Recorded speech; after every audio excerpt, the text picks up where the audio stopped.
Hello, everybody, and welcome to this new edition of GM Web3 dedicated to MultiversX, like every Wednesday, live on X, on YouTube, on Twitch. And I will receive my co-host, Arno. Hello, Arno. How are you? Hey, buddy. There's better days than others. Yeah, it's a weird day. I'm very tired, and what's happening on X is not very cool. But we're gonna have fun this morning, okay? Let's bring fun, thought. Sure. Let's try. Arno, smile. Yeah, I can smile. It's a fake smile, Okay. And let's invite Philippe. Hey, Philippe, what's up? Morning, guys. How are you doing? Always. It was good. It was also a short night for me. A lot of work, but good progress. When the market go like that, just close my eyes and I just go, man. Well, what else should I do? If I start to look every 5 minutes on Binance, I'm done. So yeah. So smile, Arno. It's fine. Well, I'm not this because of Binance, bro. I've been in here for since 2017. Bear market. I'm actually fortunate to be profitable even when the market is at this level. So it's same. not. So I'm thinking. Yeah. So No. lucky for those who went to at the right moment. Otherwise, I'm not unhappy today because of the market. What's happening, my friend? That's a good builder's reaction, because actually I didn't know what was happening until some people suck me into the drama. But you'll see. We'll talk about it. Yeah, I have no idea what you're talking about, to be honest. So it's good. Don't kill my mood today. Don't kill my mood. Oh, sorry, bro. It will be killed. No. But the good thing is that you will know who to blame, and that's good. So happy to be there with you, and I hope that everyone is listening, since there's a lot of important things today. So now I don't know how to start. Thank you, guys. No, it's okay. It will be chill this morning. First of all, of course, I remind everyone that you can find the replay of this show on X, on YouTube, on every podcast platforms. It's very important for us to subscribe to the YouTube channel, to like, to put a comment, and just to share the link to people who wasn't able to attend this show live. Also, you can ask all your questions in the comment section. We'll try to answer all of them. We will receive more guests later today. Joachim should join us, but also Davyegld. So I chose 3 topics we'll speak about this morning. First, of course, we'll speak about the market and the different reason about the panic on the crypto markets. We'll speak about USA, tariffs, and so on. So it will not be about MultiversX. We'll start by a general conversation about crypto market. After we'll speak about what happened on Hatom and how the protocol dealt with the context of liquidation and so on. And at the end of the show, we'll speak about an issue for MultiversX.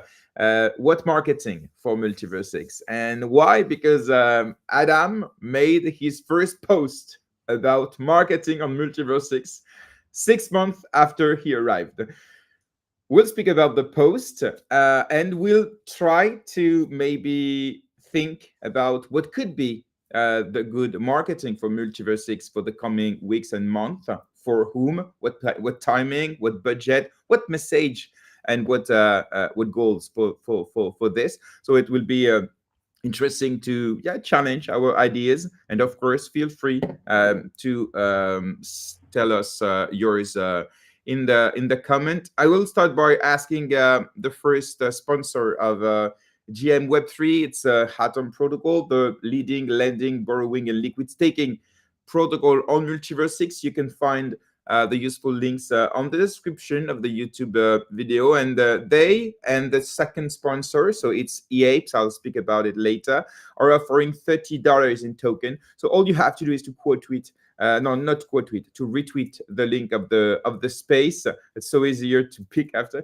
And I will make the draw at the end of the day, and I will send the prize to the two winners. Let's start. So you were saying, Arno, that this panic on the market did not afraid you.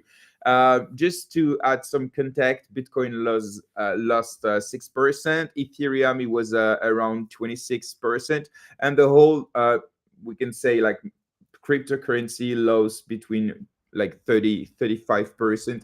So it was a bloodbath, we can say. First of all, guys, it's interesting because Arno said, I'm okay with that. I'm used to, I'm not watching my wallet every single second. And Philippe said, it was pretty much harsh. So it's interesting to have your 2 point of view. How did you leave this context this weekend, both of you? I mean, if I may start, because mine is maybe regarding my context. Okay, so Saturday I was visiting houses. Okay, explains a lot. And I was filling the paper about like the loan and everything, and about how much I will put, and I was looking at my crypto and how much I will sell. And minus 25%, then you're like, oh, fuck it. But okay, the appointment is in 2 weeks, so the market has to go up again. But we said that we should only invest money that we can lose. It's not the problem. I can lose it, but I would This was the plan. Somewhere else. If I lose it, it's fine. I can still survive. It's just, I mean, like. This was the plan, but I mean, it changed. Timing was bad. Timing. I mean, the event of a crash, I'm fine with that. Honestly, I'm fine. But the timing was really wrong. I mean, I wake up in the morning thinking, okay, we look at my ledger, look at my stuff. See my stuff, c'est bon. And so you said your wife, okay, we will buy. We take the small house. I prefer the small one. Or smaller house. Okay. Guys, just you don't have to answer, but I think it's interesting. How is your wallet structured? Maybe in terms of Bitcoin, Ethereum, other cryptocurrencies, EGLD. Can you tell us what's the percentage of the allocation? Or I can start if you want. I have no problem with that. I have no problem with it, but it's interesting for the audience to maybe speak about diversity. In this context, I think it doesn't change anything because everything crashed. Except Bitcoin. Bitcoin hold quite well. No? Yes, definitely. I mean, and we'll speak about the more I'm in crypto, the more I'm thinking Bitcoin is really the big daddy, and you cannot compete any other crypto against Bitcoin. That's a lesson that everyone have to learn, I think. This is for this bull run, because on the previous one you had some arbitrage between Bitcoin and the other caps, but it's true that this last month, Bitcoin is overperforming most and holding. points. So it's not stable, because I think it can go really fast in any direction. But I think the market accepted the price of 100, and at the moment I think it's accepted that he break the 100, and going down will be opportunities, but not after. You don't never know. You can lose 80% in the night. I mean, I think it's not possible, huh? But less and less, at least. So yeah. No, we need money in the alt. Yeah. So yeah, about your wallets, guys. I don't know if you want to say anything about it. About me, it's pretty clear. I have 50% of my wallet, which is Bitcoin and Ethereum, and I have the rest, which is on altcoins, and I maybe have 15% of ESDT. All different ESDTs. Yeah, it's around 18, I think, 18 or 20% of my wallet, and the other is our other altcoins. You guys, it's not you don't have to answer. It's only if you want. No, I mean, Yeah. I'm pretty transparent on that, and with my situation as staking provider, I mean, I have a lot of e-gold, so that's clear. After, I try always to keep Bitcoin on the side, so it's something that I buy periodically and I keep. And I Like never touch DCA, it. Sorry. DCA, Oh like yeah, kind week, of. month, or yeah. Yeah, sometime when I'm motivated, I just like to sell some stuff on Binance or directly on X Portal, send it on my Binance, and I just forget about it. But that's like gold. I mean, like you store it the day that you need And it. do you But have gold?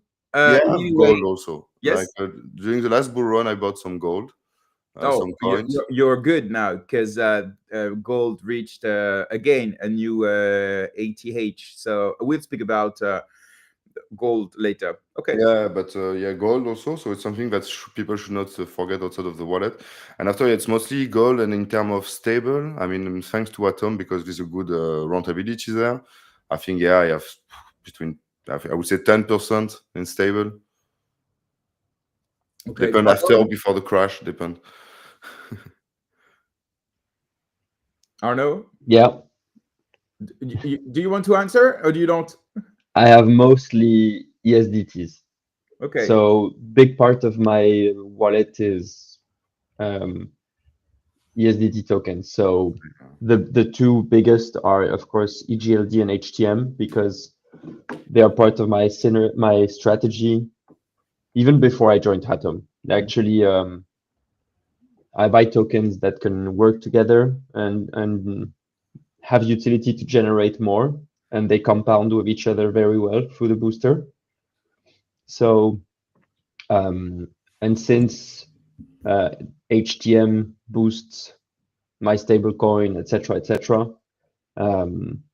every time the two tokens that I try to accumulate the most are EGLD and HTM, because I believe in them long term. And when I say long term, I don't talk about cycles. So I'm buying to hold it for 10 years at least. There's no problem. So yeah, but otherwise I have Ash, I have UTK. Some quacks. Of course, I have some Quack, some Bob, some Bud, some Bobber. XNO. Oh no, I don't have that shit.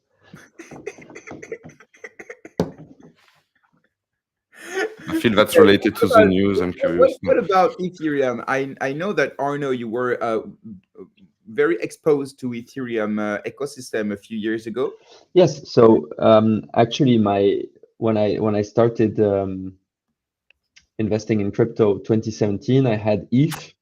Then in 2020, I had more money because I had more money to spend, and so I went big on ETH. ETH was I locked all my ETH in the ETH 2.0 contract because I was completely bullish on the roadmap, the sharding. I loved the vision. And so I had a lot of ETH, and I had other ecosystems. I had DOT, I had AVAX, I had BNB. And then over time, I rationalized my investments. I think there's several ways of building a portfolio. I'm not going to, say there's good or bad way. Everybody can do it his own way. But the way I do my portfolio is I invest where I know. So I'm okay with the fact that, you have greener grass at this instant somewhere else. I I managed to get over this quite easily because I know why I invest, and those fundamentals, I challenge them all the time. So if at some point I believe that long term, because this is, you can buy something for short term, mid-term. That's not what I do, but you can. So if the fundamentals long term change, then I change. Okay, okay, it's pretty relevant regarding your work and your content and where you were involved. Okay, guys, so let's maybe try to explain what happened. First of all, the market seemed to have reacted to the harshness of the tariffs with which Donald Trump has threatened his trading partners. So maybe we can mention different countries like Colombia, Canada, Mexico, and more recently China. And I think the market did not realize how tough could be the rate of the tariff that Donald Trump would threat their partners, its partners. So I think it's the first a major thing that made some uncertainties on the market. I don't know if you followed what happened there, but for the moment, um, all the threats have been postponed for 1 month until the countries accept the conditions of Donald Trump. I think it will be different with China. They should have a call in the coming hours so they can speak about the different tariff. But this is something that the market doesn't like. Tariff make the exchange less like smooth, and of course makes like some some barrier for the world trading. So this is something that is very important. Also, we can mention the rates from the Fed, who everybody was expecting that the rates would be reduced, but actually they are maintaining the rates. So investors prefers maybe more secure investment that volatile ones, and of course, cryptocurrency are the most volatile market ever. Um, and yeah, I don't know if you followed this, and what do you think about the strategy of Donald Trump to make America great again? Uh, First of all, I am no geopolitical expert.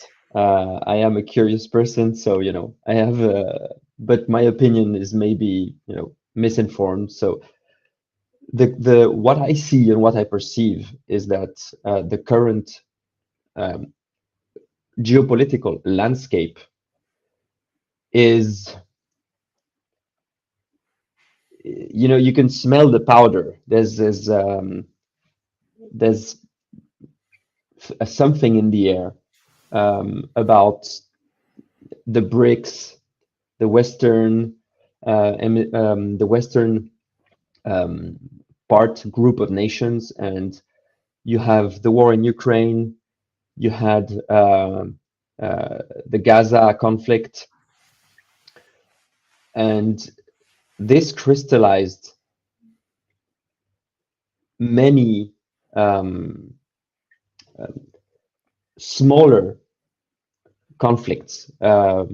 We had all the resources, the conflict around resources, um, and you know that all this is interconnected, and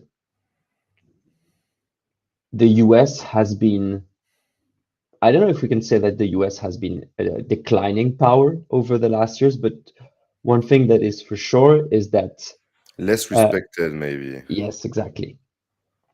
I mean, like, And so Trump is doing what he's good at, showing that he's tough, showing that he fears nobody and that the US fear nobody.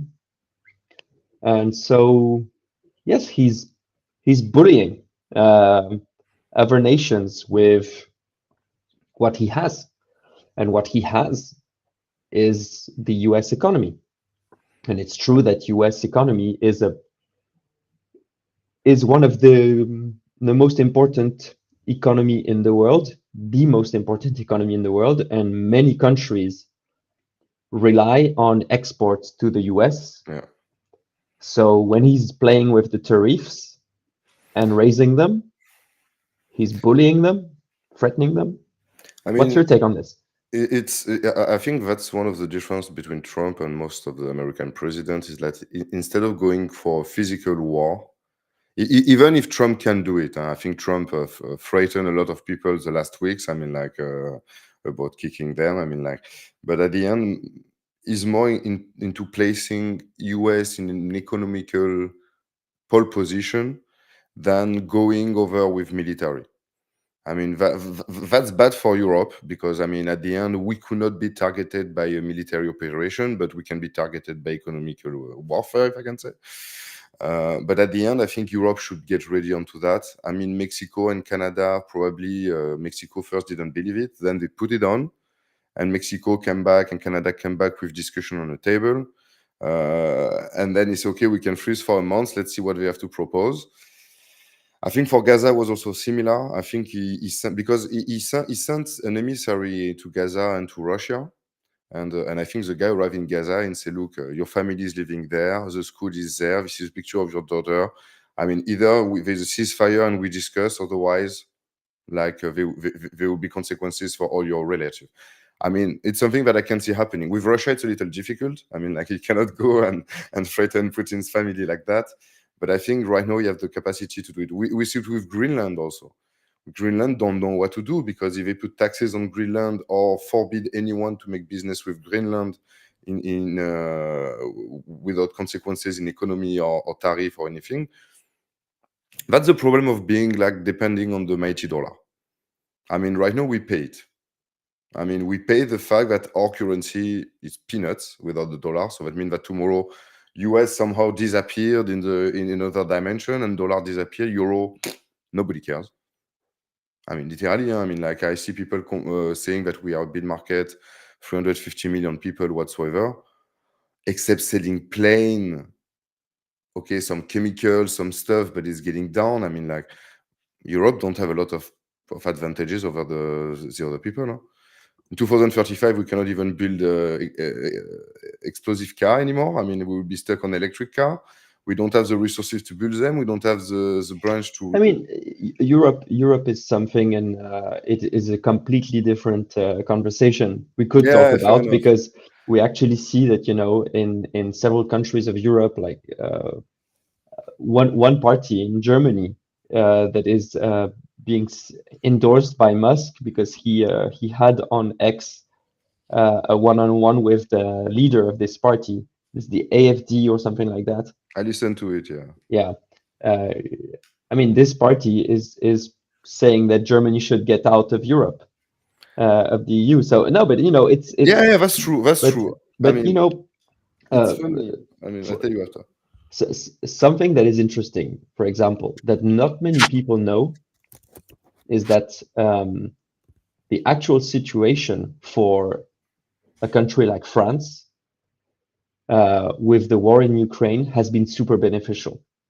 Over the last 2 years, France has doubled Russia as the second arms dealer in the world. It's crazy when you think about it.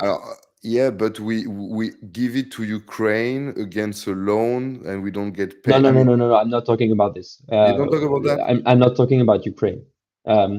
Russia had several contracts because Russia was the second country exporting the most weapons in the world.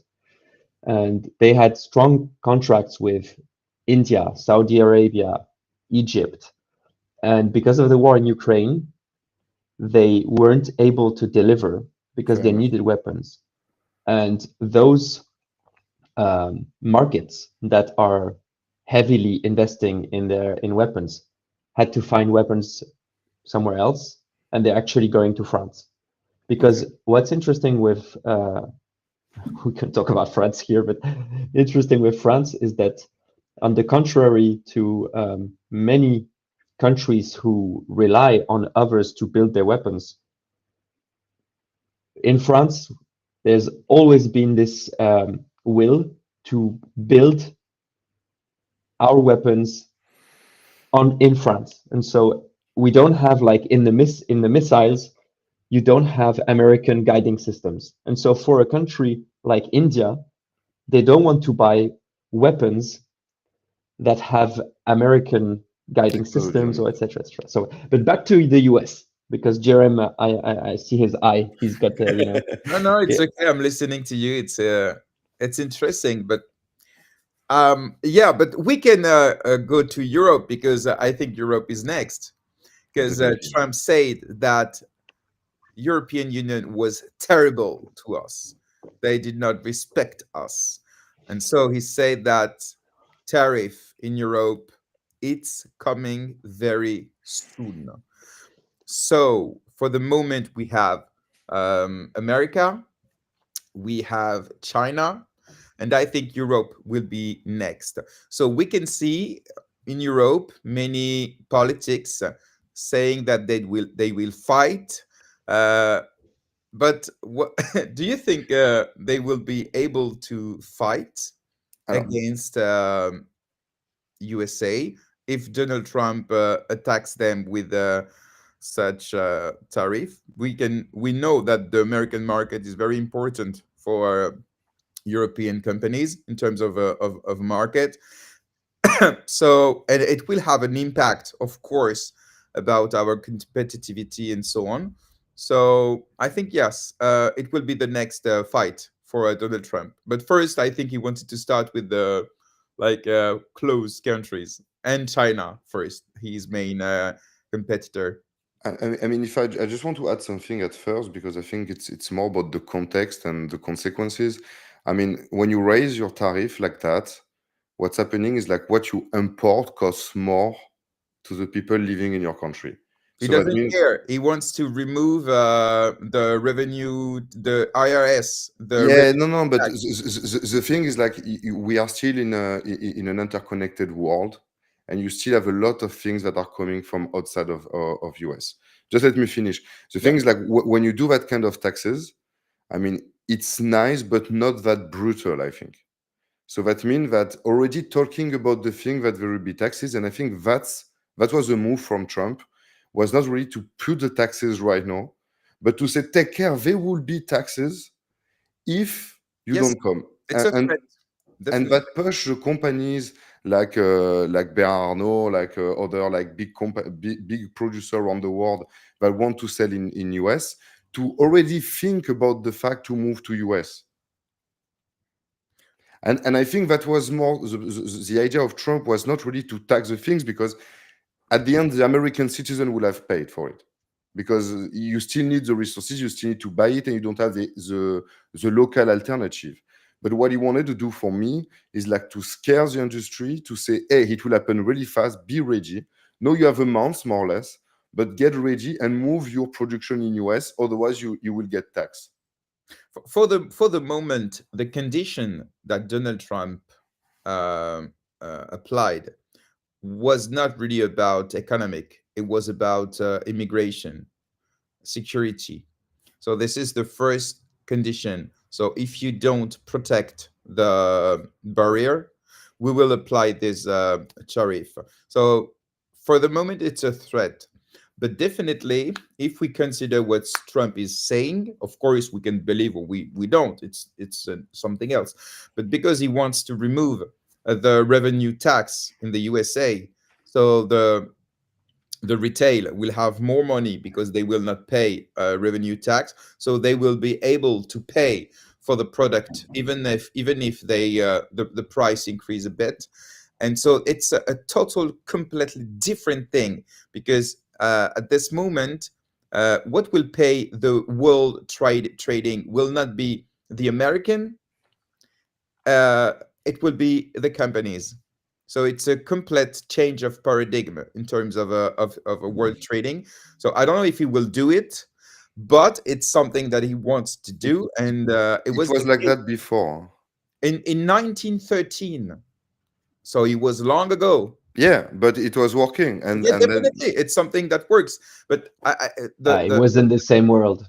I it was mean, not the same world. That's why we changed it. I mean, like the thing is like, I really think that Trump want to, like with the chips, like with the petrol, like with the good and bad that's come with that, and he want really to reproduce local for America. Is it a bad thing? Is it a good thing? I don't know, but it's the only country that can do that and put taxes and force the other country. It's the only country that can do that, because Europe we do it, nobody give a shit. They say, okay, you increase the taxes, have fun. I mean, look in France, we increase the local taxes.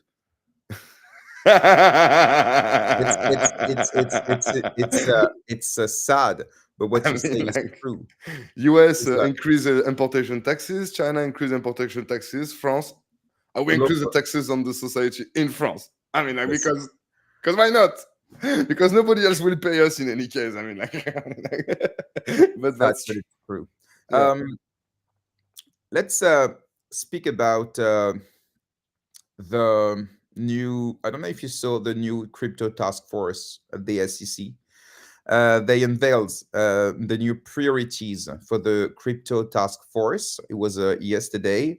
So it's interesting for the United States of America, because certain token issuers so will receive a temporary protection from SEC enforcement, provided they disclose, of course, required information and so on.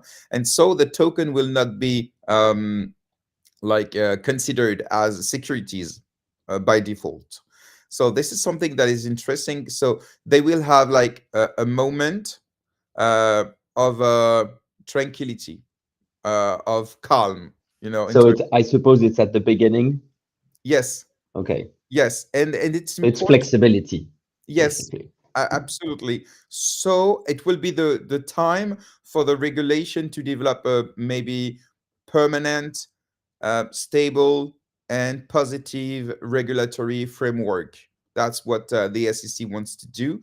And so the objective is to reduce uncertainty, to promote transparency, and yeah, to maybe lead uh, the company for more, development, innovation, and so on, and to ensure smoother market operation.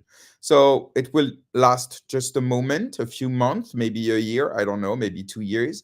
And after, we'll see what will happen. But they will have this moment to deal with maybe easier regulation in the United States. So it was a promise from the president, and he just opens this crypto task force, and they published these priorities. So this is something that is, in my opinion, very good for the crypto industry in the United States. They need stability. They need this kind of thing. So it's cool. Um, if you have of course, anything to say about it, let me know. If not, we can mention also World Liberty Finance. So, the exchange backed by Trump's family. During the crash, they accumulated a lot of ETH. And even the Trump son called on Twitter people to buy. He tweeted, in my opinion, it's a great time to add ETH. We need to mention that he corrected the post 2 or 3 times. But yeah, before the last version of the tweet, he wrote, "You'll thank me later." And after he removed this.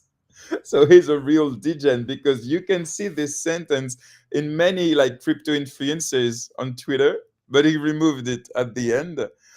But they accumulated Is a it lot of. his son Baron? Sorry, Which son? Baron? Eric. Eric. Okay. Eric.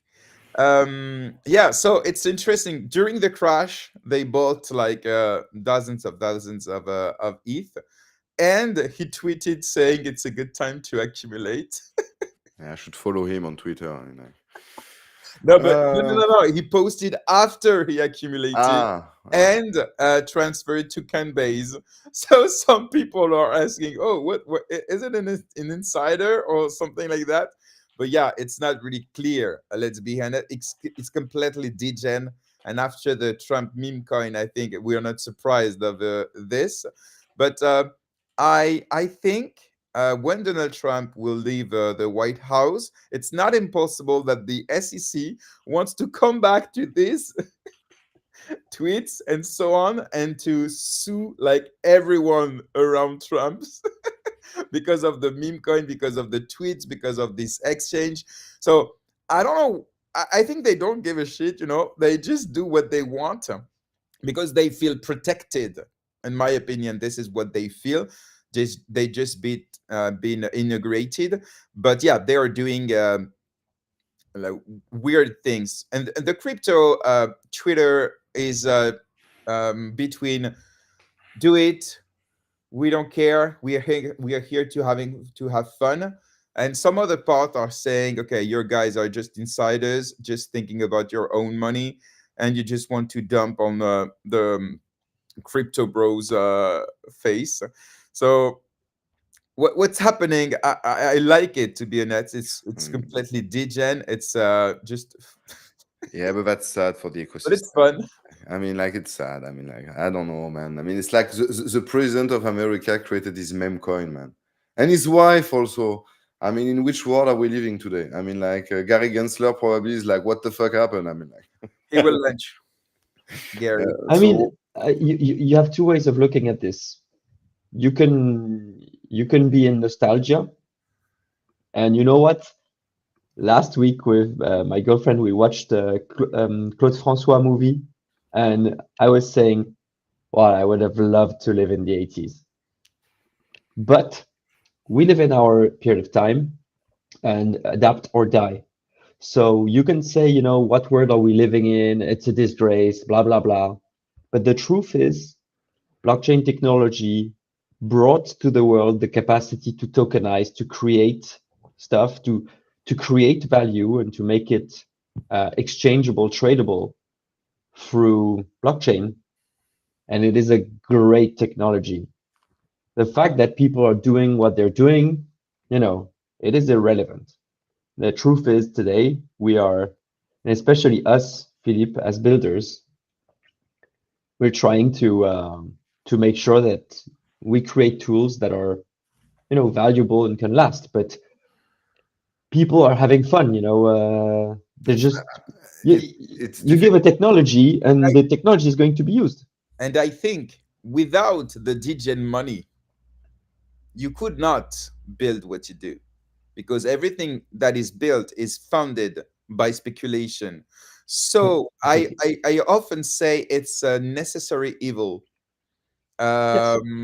So yeah, that's why I For, think for, it's for now, and to come back to crypto, because I think the original conversation about all this fuss, U.S. Trump tariffs, the situation, and it has an impact on the market, and it has an impact on the market because the cryptocurrency market, if you look at the spectrum of the volatility spectrum and the risk spectrum, um, crypto is at the max end of the speculation. So in in the in the financial industry, in the financial world, where people use money to make money, this is at the far right of the spectrum. So it is the spectrum that it is the part of the bag that you cut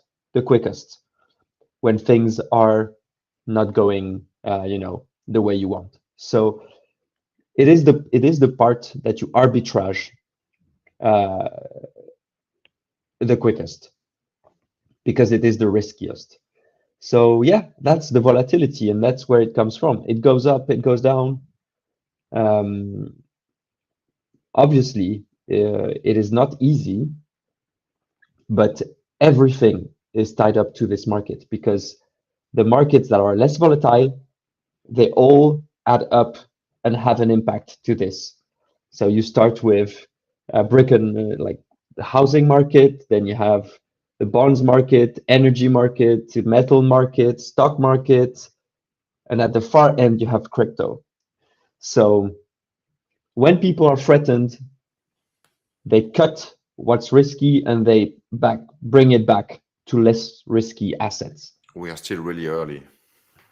And this is industry is yeah, it's still it's crazy to say this, but it's true. It's still a very early industry. The only thing that has been sticking in on top of blockchain technology for now since it started is building another financial ecosystem, another financial industry. This is resilient, as we can see. Institutional adoption. People start believing that blockchain is a way to store and move money. So that's great. And actually, one good thing about Sunday and the crash that came is that across crypto, all the major DeFi protocols held really well. And it starts to show that the DeFi, the infrastructure that we have built over the last 5 to 6 years on the different chains, it's starting to be resilient, even when market conditions are harsh. So it's there's some positive out of this too. Do you think this decentralized finance will happen someday, or do you think What do you mean? the Satoshi Nakamoto's dream? Do you think it will happen, or the traditional finance will just take care of it? Because I know deep inside that you truly believe in this new world Yeah. happening, full of decentralization, owning assets, and so on. So, do you still think it will happen regarding all what's happening today with Trump's politics, the CBDC, and all of this thing, and also the use cases that actually are not that mainstream at the moment? I would be happy to have your opinion on this. I think maybe your answer would be different 1 or 2 years ago. So yeah, what's your Most take? likely. You're absolutely right. I'm completely pro freedom, and I believe that this technology is interesting because if built right, it can bring more freedom to people. Um, I believe it's already here to some extent. Different depends on what part of the world you live. You can be totally free or partially free or a tiny wee bit free. But this technology is a success, in my opinion, today because it brings freedom today already. You can have your wallet, you can have your assets on your wallet, and you can do your own thing. You can move funds, you have custody. And I think this is brilliant. I'm happy that the CBDC craze that we had 1 or 2 years ago has a bit tuned down, especially in the Western world, because smart people, and especially around Trump, because Trump has unless he said something in the last 2 weeks, but Trump said no CBDC, no US dollar, because I assume that he has smart people around him saying to him that if he does this, this is how you kill the dollar. One of the great thing for the dollar is that in the digital asset industry, the US dollar is crushing it because of private companies, building digital dollar, private digital dollar. If you create a CBDC, you kill those businesses. You basically become an anti-libertarian, and you do the opposite of what Donald Trump is trying to push: less regulation, pro private companies. So Donald Trump is pro Tether, pro Circle, pro all the companies who are going to create digital currencies that are US dollars, because it's good for the US dollar. So um, I'm looking forward to seeing if some big countries in the world are going to embrace the CBDC and what they're going to do with it. We've seen China, but it's not very clear what's happening. But what I believe deep down is that if we build the infrastructure right, then it can withstand state pressure. This is what worries me with Ethereum. It's because you have layer twos like Base that are growing like mad. And I'm also worried to see Ethereum builders who had an amazing building ethos back in the days, like a company like Morpho. I love what they do. I really respect the builders, but now they're pushing their products. Yes, they're pushing their products on top of ecosystems where you have the liquidity and some user base. It's super pragmatic, but you're actually going against the Ethereum dream, the initial Ethereum ethos, big time. And this is personally why I moved away from ETH as an investment. But so Morpho we need to build it right. Morpho made a strategic partnership with Coinbase, for example. Hmm. So they're decentralized, but they're used by centralized exchange. So for them, it's a very good opportunity in terms of adoption in business, of course. But when we come back to ethos, of course, it's weird to see a centralized exchange making loan through a Morpho to provide services in a centralized way. But we can understand we would do the same if we were the owner of Morpho, of course. But it's interesting to see how decentralized is getting closer to centralized ecosystem.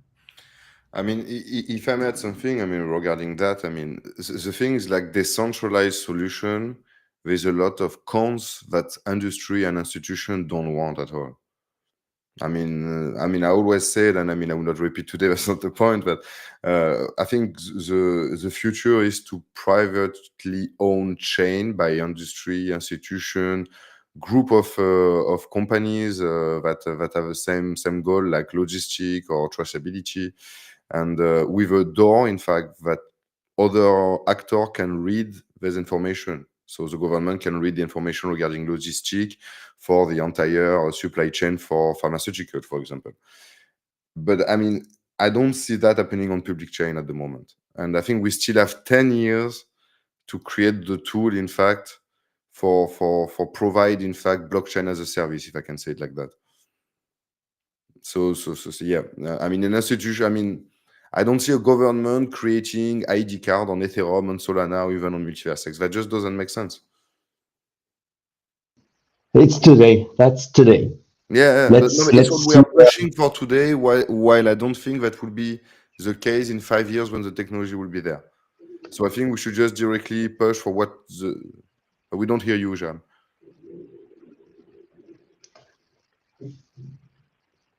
Oh, I don't hear you, Jerem, at least. Sorry. Yeah. If, for example, let's go back to MultiversX. If sovereign chain becomes a reality, it will be possible to launch a sovereign chain, with maybe some conditions that the states can accept. So they will be able to use the security and decentralization of MultiversX, but they will be able to apply some, I don't know, security, anonymity, or I don't know, some conditions that can fit with their requirements. And so there will be maybe some layers used by the states and the institutions, but they will use the decentralization and the security of the main chain. So do you think this is something that can Or happen? not. They don't need settlement on the main chain if they don't see the benefits of it. Okay, yeah, you're right. I mean, like that's where the beauty is at the end. Is just we need to push for the usage of blockchain technology, MultiversX or not. I mean, I would say, but for me, MultiversX is the best approach with sovereign chain. In fact, to give like directly companies the capacity to deploy a blockchain. You have all the technology, the technicity that is really complex around. So you need a team, but as a government or a big company, you can do it. And then you can manage identities, documents. You can manage signatures of contract, transfers value between employees, between like for logistic about who is owning, who receive it, who access it. And on top of that, you can just say that, in fact, only some actors will have the capacity to be validators, with or without reward. After that depends the entire economy and the condition you put on top. And you can have external actor also that can have observing squad, to go in a technical term, to read some information because they need it for their own business. Like a plain company or a KYC company will need to have an observing squad or pay an API to access this blockchain, to have access to the identity documents of the different citizens. But the idea, you need to have this capacity to a state to just remove the complexity of the technology. It's what we are doing today, going to Microsoft, Amazon, big group like that create their nice solution. You have one for the region of PACA, one for the region of I don't know what, one for one association, one for another one. While at the end, we should create a bare bone, and that's why for me blockchain is to create the backbone of an infrastructure on top of internet, on which we can create environment like that independently of a cloud provider. And I think that's where we should be aiming in the 10, 15 years. But And right now we are fighting about meme coins and crap like that. about this, yesterday was I was having my shower. It happens sometimes, and I was thinking about. Impossible. You're French. You Thank don't God. shower. And you eat cheese for breakfast and snails. No, I was thinking about something. I opened the discussion with you. It was not planned, but whatever. Um, what do you think about the ambitions of MultiversX in the United States of America? But we already spoke about this, but maybe I will share you my thought. In my opinion, MultiversX will be small in the world of giant in the United States of America. In Europe, there is no successful working layer one. We can mention Tezos, but let's be clear, they have money, but they don't have adoption. The language is not very practical and nobody builds on it. But we have MultiversX in Romania, in European Union. So I'm thinking about this for months now.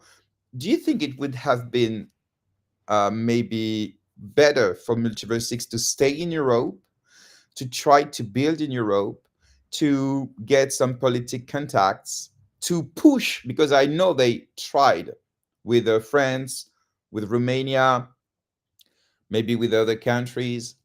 But do you think it would have been better for MultiversX to try to stay in Europe, to fulfill the regulatory requirement, and to try to be the best European blockchain in the world? Like, make Europe great again thanks to MultiversX. In my opinion, no, I'm very serious, and I really would like to have your take on this. I don't have certainties about that, but It's an interesting conversation. it's interesting. Imagine if they used this money they will use to, like, implement in the United States of America to try to network with different countries in Europe, um, to try to make MultiversX the leading native European native blockchain in Europe. And when we speak about patriotism, when we speak about the struggle between Europe and United States and so on, in my opinion, there is no other blockchain in Europe that is able to do this except MultiversX for two reasons. Because it's the only one, layer one, I know, by the way. And they started this work for years by trying to contact some politics in French, in Romania, in other countries. So, what do you think about this? Yeah, I let you give me Yeah, your yeah. take on this. It's a super in-depth topic, so I'll only focus on one or two things that I'm thinking of. So first of all, personal experience of building a startup in Europe. I worked for 3 years for a tech startup that was based in Denmark, and it was a startup that scaled in Europe. So I helped launch the French market. It was already in the Nordics. We did great. So then we launched, and I personally launched the Swiss market. I helped launch the German market, the English market. Every time we went in new countries, it was a nightmare. Different legal framework every time. This was a tech startup, so different data regulation every time, different culture every time, different language every time, different use of platforms, whether it's payment or whatever. It's what's the strength of Europe is also its greatest weakness. It's this 27 countries. And right now, to build and scale a tech startup in the EU compared to the US, it is a nightmare. In the US, you have one unified market with over 300 million people, with a very strong economy, very strong capital efficiency and access to capital for founders.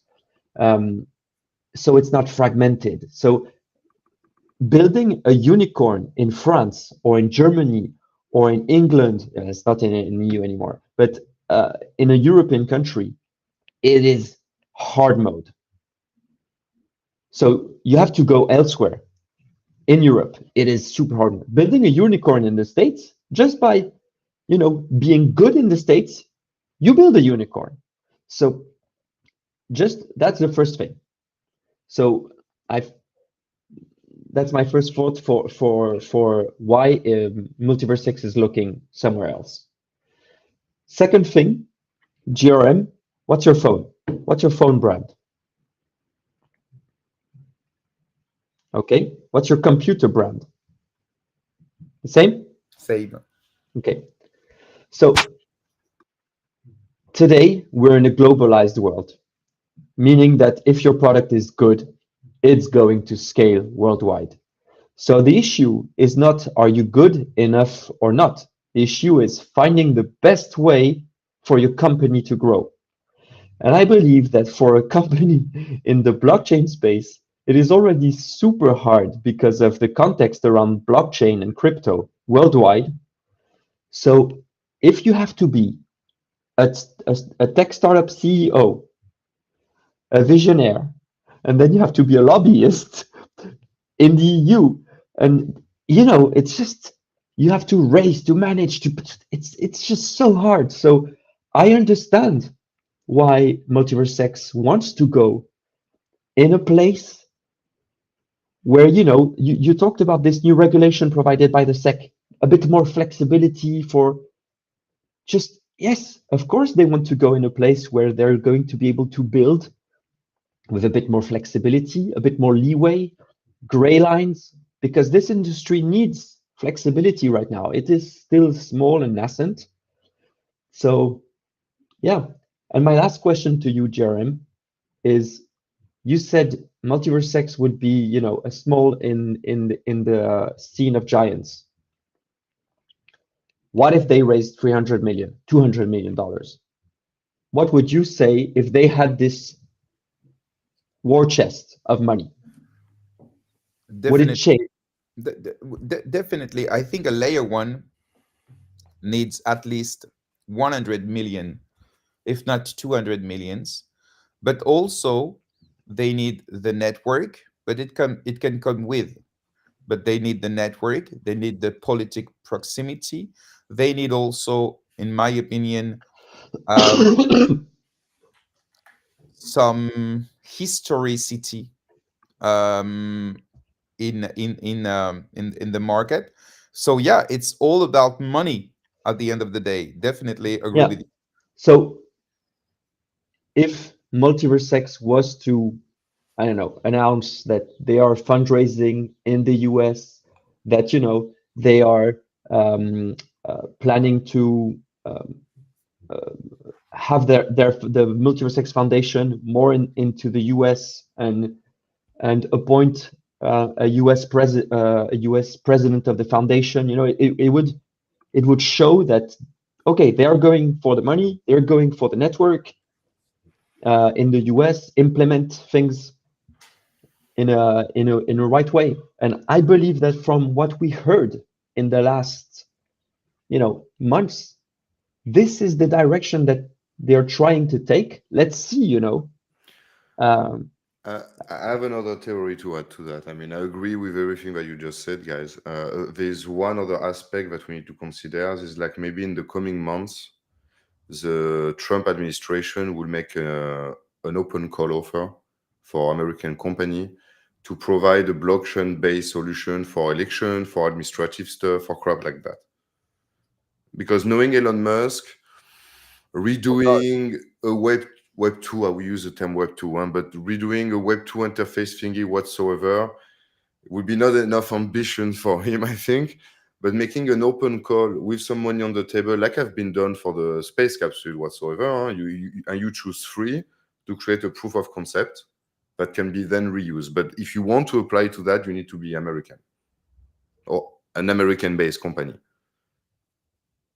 Yeah, but what's the okay, I agree with this. It's clear that with the Doge department and maybe other part of the administration, they want to use blockchain for more transparency because it's at the heart of the program of Donald Trump. And we can see it with what they are doing with Doge. I'm following this every day. But what's the chance for a Romanian actor? Okay, it will not be Romanian anymore. I To be think they a will. it will still Texan be blockchain it based, I will mean. still be Romanian. I mean, I the mean, smart thing to I do mean, would be to have a part of the company, a new part of the company in the US, and absolutely keep the tech Mm. in Romania. This is the what smart. I For, what for, I for, for, for me in US, you don't want to send the guy that are building the protocol because right now they are all living in Romania and that will remain the case. But what you want is a group of people capable to go to different companies over US It's the and teach them how foundation. to use the technology, how You to want the integrate. foundation Exactly. in the US. You want yes you and want the no. guys building the Yes and no. network in Romania. Yes, I don't think so because if you see, for example, Solana, the foundation is not in the United States; it's in Switzerland.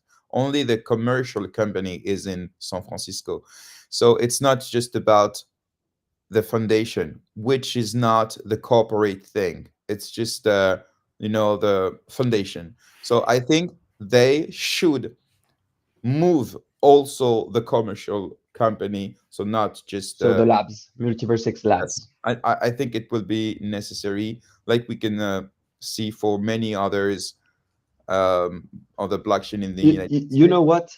This to come back to the conversation about MultiverseX and the US. You know, at the beginning of the our show, we talked about our wallets, and I told you that I invest long term. This is typically what I'm watching in 2025. To be very transparent with, who's here with us today. Um,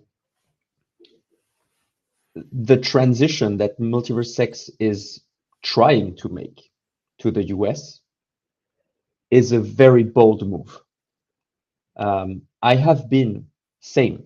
I have been working in tech startups that tried to make or envisioned making the move to the US. And it's like creating another company. Especially if you are in the EU, you have to you go to you start looking for this, and instantly you discover that it's going to cost you a lot of money. So instantly you know that you have to fundraise, because otherwise it doesn't make sense. You have to move in the US and be strong over there. If you Or it's move, the condition of a raise funding. what? Or you have you already found the funding, and the condition is to be American based. Yeah, maybe. But the thing, But the, but the but question, the the main question is there room for MultiversX in the United Well, States of yes, America? man. I mean, there's room for everybody. Honestly, when you look at the actual use cases that are built over blockchains, it's so small when you think about it. So this industry has 99% of its history ahead of it.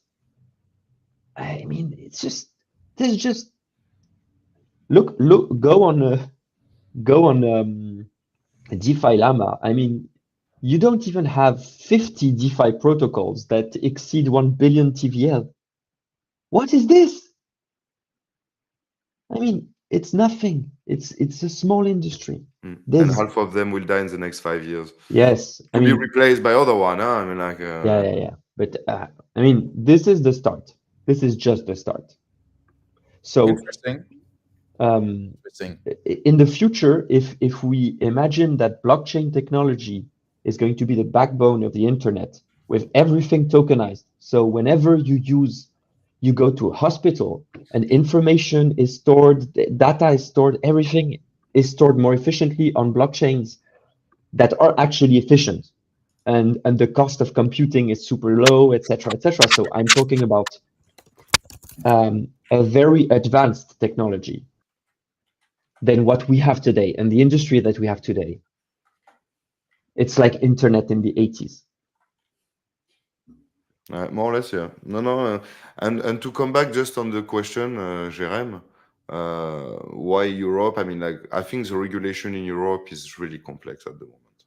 I think it's really difficult to project, and with the situation and the move of US, I think raising fund in Europe right now, even more in AI or in blockchain, on things like that, most of the cash will go to US, I think, at this point, unfortunately for us. Okay, guys. Thank you very much for your opinion about that. Time will see. Let's speak about what happened on Sunday for Hatom. We read some threads, tried to explain what happened. Maybe Arno, because you are a Hatom ambassador. No. Sorry, your business I work at Hatom. sorry. Um, were you um, at the center of the reactor at the moment? You No, personally? to be transparent, I was in my bed at the Okay. moment.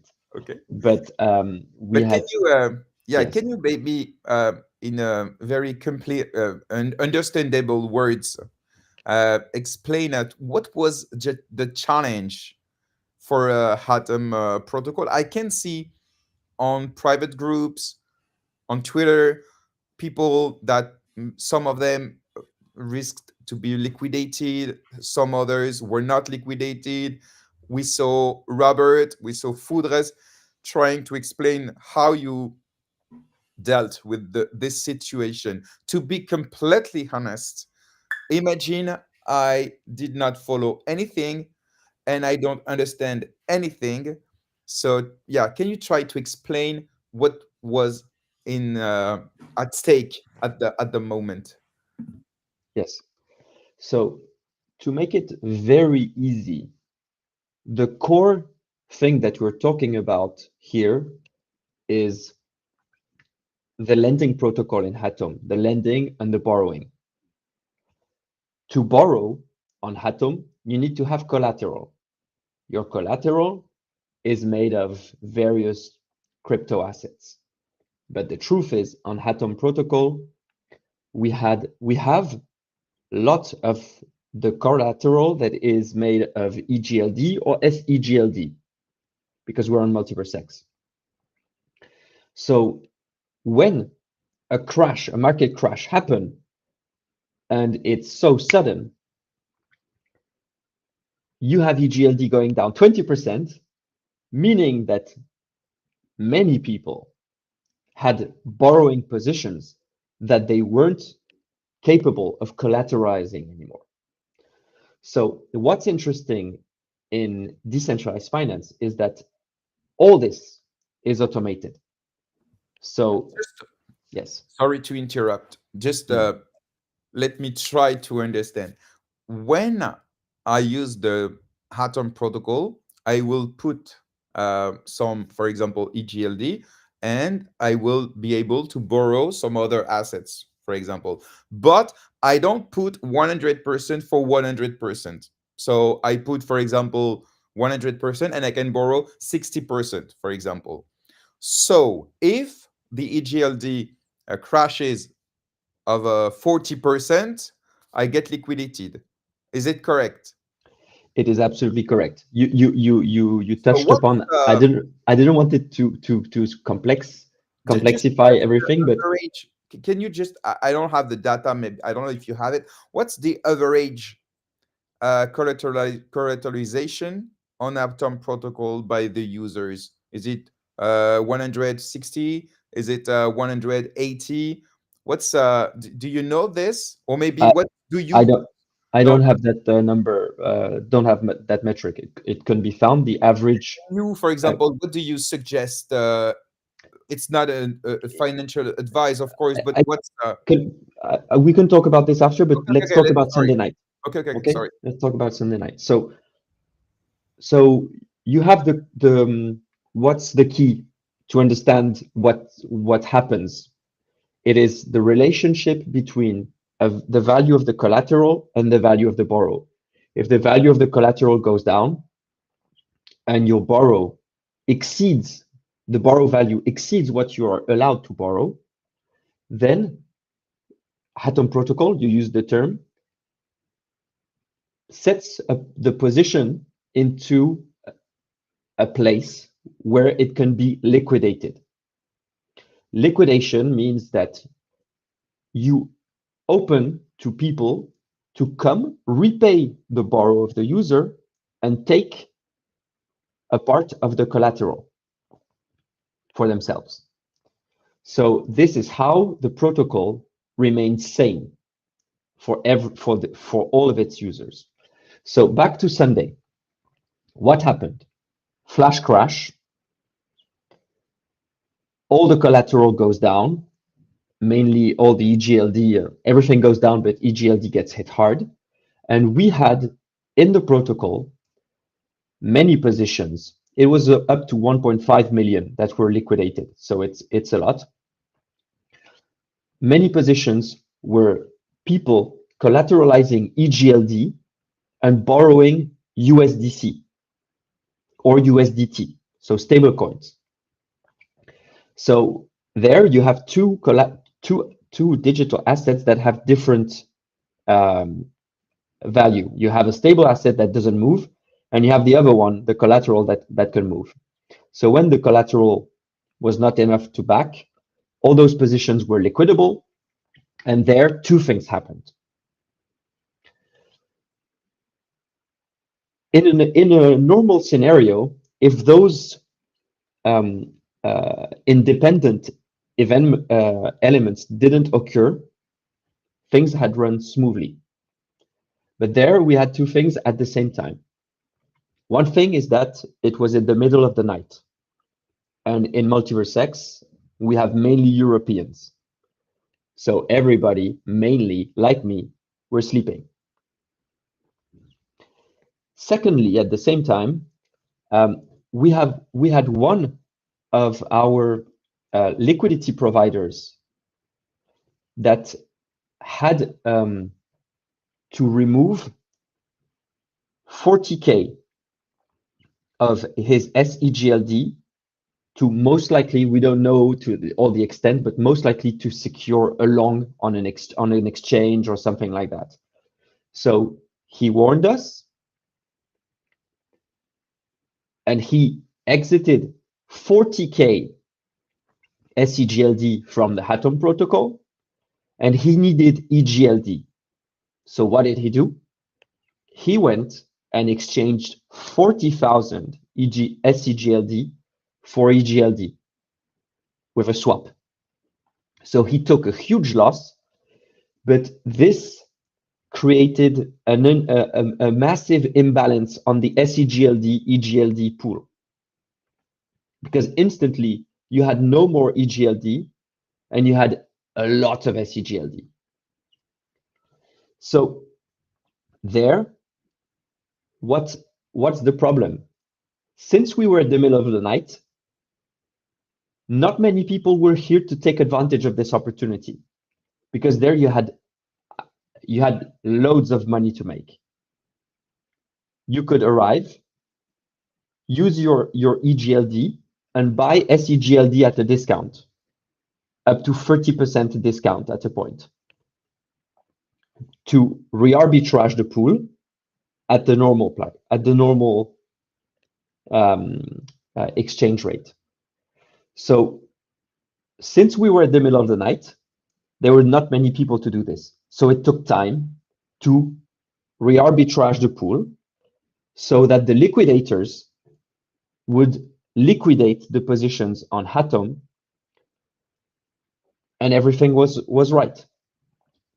So if we didn't have this person needing to move such a big amount of money, the liquidation would have gone super smoothly, because the liquidity would have been, it would be, the SEGLD EGLD pool is super deep for MultiversX, so it would have been great. But there, it took a bit of time. But and here it's important to say something, because on Hatom, if you look at the collateral factor of EGLD or SEGLD, and you compare it to the collateral factor of ETH or stacked ETH on Aave, for example, on Hatom, we took an approach that is more cautionary. On Aave, you can borrow for up to 81% for your ETH, whereas on Hatom, you can borrow for up to 75% of your value on EGLD before being liquidated. And so this cushion actually was great, because during this time where the SEGLD EGLD pool was arbitraged, and it took a bit of time, this cushion, safety cushion, made that the protocol didn't generate any bad debt. So bad debt is basically when a user's position is not liquidated and it goes above the threshold of 100%. And so when the liquidator comes in and liquidates, then the protocol and everybody is losing money. So not the liquidator, but the protocol is losing money. So this didn't happen. So even if the post-mortem of all this it's great. Everything went smoothly. Everything went great. The Hatom infrastructure held brilliantly. There was no bad debt, thanks to smart choices made in the past in prevision of those events. Um, um, and we have one or two learnings um, that come out of this. But It was the the whole first time. It was the first crash test, we can say, for the protocol of for 2 years, or you had one before. no, there were some before, but this one was the most brutal one. Okay. This one was really brutal. And And you had so, hmm? and so the question is, did the core team intervene during the panic, or it was just about smart contracts? No, just smart contracts. Okay. So why it was that stressful for the Hatom core team? Was it stressful, or you just looked and let things happen because everything was well set up? What was stressful was the double factor that if we had the person dumping 40K SEGLD in the pool during the day, all of us, I would have said to you, GRM, go arbitrage, you're going to make money for once. But they would have been economical incentive to make it balanced at the end. Yes, but there was too in the middle of the night. But the problem is everybody was sleeping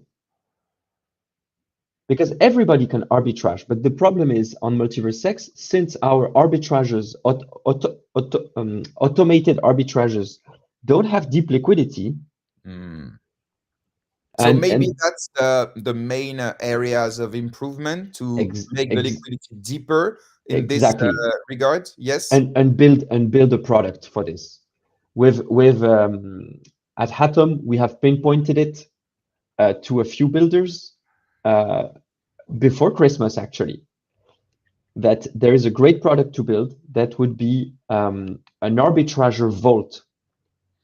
So it would be a vault in which anybody, you, me, we can go So like deposit. in Hyperliquid, for example, they're doing things like that. You can deposit on the vault, and during the liquidation phase, this money is used to arbitrate, Yes, and so you yes, get some passive revenue. yes, This is what exactly. it's doing on Hyperliquid. I spoke about it with someone at a crypto XR this weekend. So for the moment, this feature doesn't exist on Hatom. No, it doesn't exist on MultiverseX. It's not On Hatom who's going to MultiverseX. build this. Okay. Okay. Hatom doesn't want to build this. Okay. I mean, those we could do it, but again, this is our incentive is to have arbitrageurs and liquidators that are from outside of Hatom. That this is healthy. So there is right now, if you're a builder, there is a cool opportunity to build a product. You build an automated liquidation and arbitrager vault that allows people to deposit SEGLD and stake it in Hatom to make revenue out of the lending. And whenever there is market volatility, automatically it goes out to arbitrage and to liquidate. If you do this and you build it on top of Hatom, you can get a grant from Hatom to build this. So just, there is a concrete opportunity to build something useful that the community will love. You will get help And for this. it can be cross protocol. It can be used maybe for other DeFi protocol, or it must be connected to just one. I don't know. I mean, when you build something for the MultiverseX blockchain, most likely the smart contract logic and etc. You can maybe plug it somewhere else. Philippe can talk about this, um, Okay. but there is something that you can build here right now, and there's nobody doing that. And you spoke about it on Christmas, you said, and did someone say he was interested in doing this, or maybe the foundation or anyone, or for the moment nobody's No, we spoke with so when we were talking with, we currently have external arbitrageurs and liquidators, and so to make sure that USH, um, those people prepared well for USH, we had conversation with them to disclose and make sure that they prepared accordingly, so that on day one everything was prepared. And so additionally to those conversations with those people, we okay. said, by the way, this would be a cool thing to build. And would it be possible to create, I don't know, I'm just speaking uh, out, like a task force on MultiversX with people that would like to, and they would be notified when there is an arbitrage opportunities, and they would get notifications. Maybe it could be a Telegram group, a Discord group, something like maybe centralized, but something like I'm sure most people on MultiversX would be ready to wake up in the middle of the night to get these opportunities. So maybe it can be something, I don't know, like for the moment, before this vault is created. Yeah, like an alert channel saying, okay, on this pool, there's an arbitrage opportunity to make. That's actually smart, GRM. After you need to have the notification on at 4 o'clock in the morning. Yeah, but I mean, people would do it. I mean, especially for people in the MultiversX ecosystem, this would have meant, making 10%, 20%, 30% at some point on one swap. I mean, So you instead of having a channel, you make publicly on X. Yeah, but X, many yes, people don't activate yeah, notifications. yeah, yeah. Imagine how many notifications you would have. No, it should be, in my opinion, a dedicated channel just for this. Telegram. Oh, It can be Telegram or Discord, something that you can turn on the notifications, and this chat would be only dedicated to this. Mm. And maybe people could say, okay, I want to be notified if the arbitrage opportunity is more than 10%, for example. If not, I don't need to wake up in the middle of the night, for example. You know what I mean? So I think it can. I think it can be interesting in the meantime. That's a very interesting. That's a very interesting, and I would assume not too hard to build in a very basic way. Maybe Project X love to do such bots, so maybe this is something they could take care of. But yeah, let's open this subject. I will speak to Endu. Yeah. why not, huh? Thank you very much, Arno, for this explanation. Or Philippe, do you have anything to add about what happened on Hatom? I don't know if you are a user of this protocol. Yeah, More, yeah. more technical aspect. I'm definitely a user. After, I'm not taking that much risk with my borrow limit, to be honest. So I just check right now, to be honest. I was listening to Arno and I just checked. I've been liquidated yeah. More or less, yeah. 4 times. I'm fine, because I didn't take the borrow limit so high. No, but I mean, like, I think that show that Atom protocol, like, they did their contract properly, that the audit have been also done properly, so that's nice. After, regarding the liquidation, unfortunately, that's also that kind of opportunity are nice, but as the ecosystem will grow, they will kind of disappear, I think, or get less and less possible. Yeah. Otherwise, I mean, like, it's something, because you have two ways of doing that. Either you do a bot, that send a message on Telegram, on Discord, on X, or all at the same time. Or you can also do, like, say, Arno Vault, and that's something that, for example, at Autoscale we think about. Is like the capacity to create a vault where people put money into it and automatically will do arbitration in the middle. But yeah, I think there's a lot of opportunities still to seize. And do you think that Hush can improve that thing somehow? because this fees coming in a month. I mean, do you think that the hush will have an impact on the liquidation or take place in the mechanism maybe? So And we welcome Davy GLD. Hello, Davy. Yo, What's Davy. up? Hey guys, you you're talking about something that there's something that I proposed specifically on Ashwap helping the liquidations. Sounds good. And how is it So going? basically, my idea is this: like normally you have two type of liquidators. You have one that is doing basically an arbitrage operation, so is taking the collateral and then selling the collateral and hoping that they can sell after the fees, after the gas fees, after the slippage, after the spread, after all these expenses, it can sell at the profit. And so the 4%, or during those times, Atom had to increase the percentage from 4% to another amount, which for someone in the community is manipulating the market. But let's not talk about those people. So my idea is, let's say I'm a user that wants to, during this downtime, so this downturn moment, wants to buy a GLD. And so he goes to the aggregator on X Portal or on Ashwap aggregator, and he wants to buy a GLD. If he buys with a night amount, he has the leakage, he has fees, etc. And so my idea is this: what if we integrate the liquidation process in the Ashwap aggregator, so that users that are buying during this downturn, you're buy, talking about Fluid. I don't know if This is what Fluid is exactly doing this. Okay, but so the idea is this: Smart like, liquidations, they call it. oh, okay.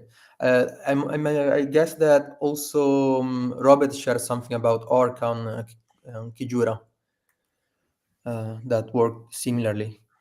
And so the benefit of this is that you take collateral without spread, without fees. You also have you get more than you are paying because you have the reward. For Ashwap, it makes sense, and it makes sense to develop this because they can get a percentage of the liquidation penalty fee.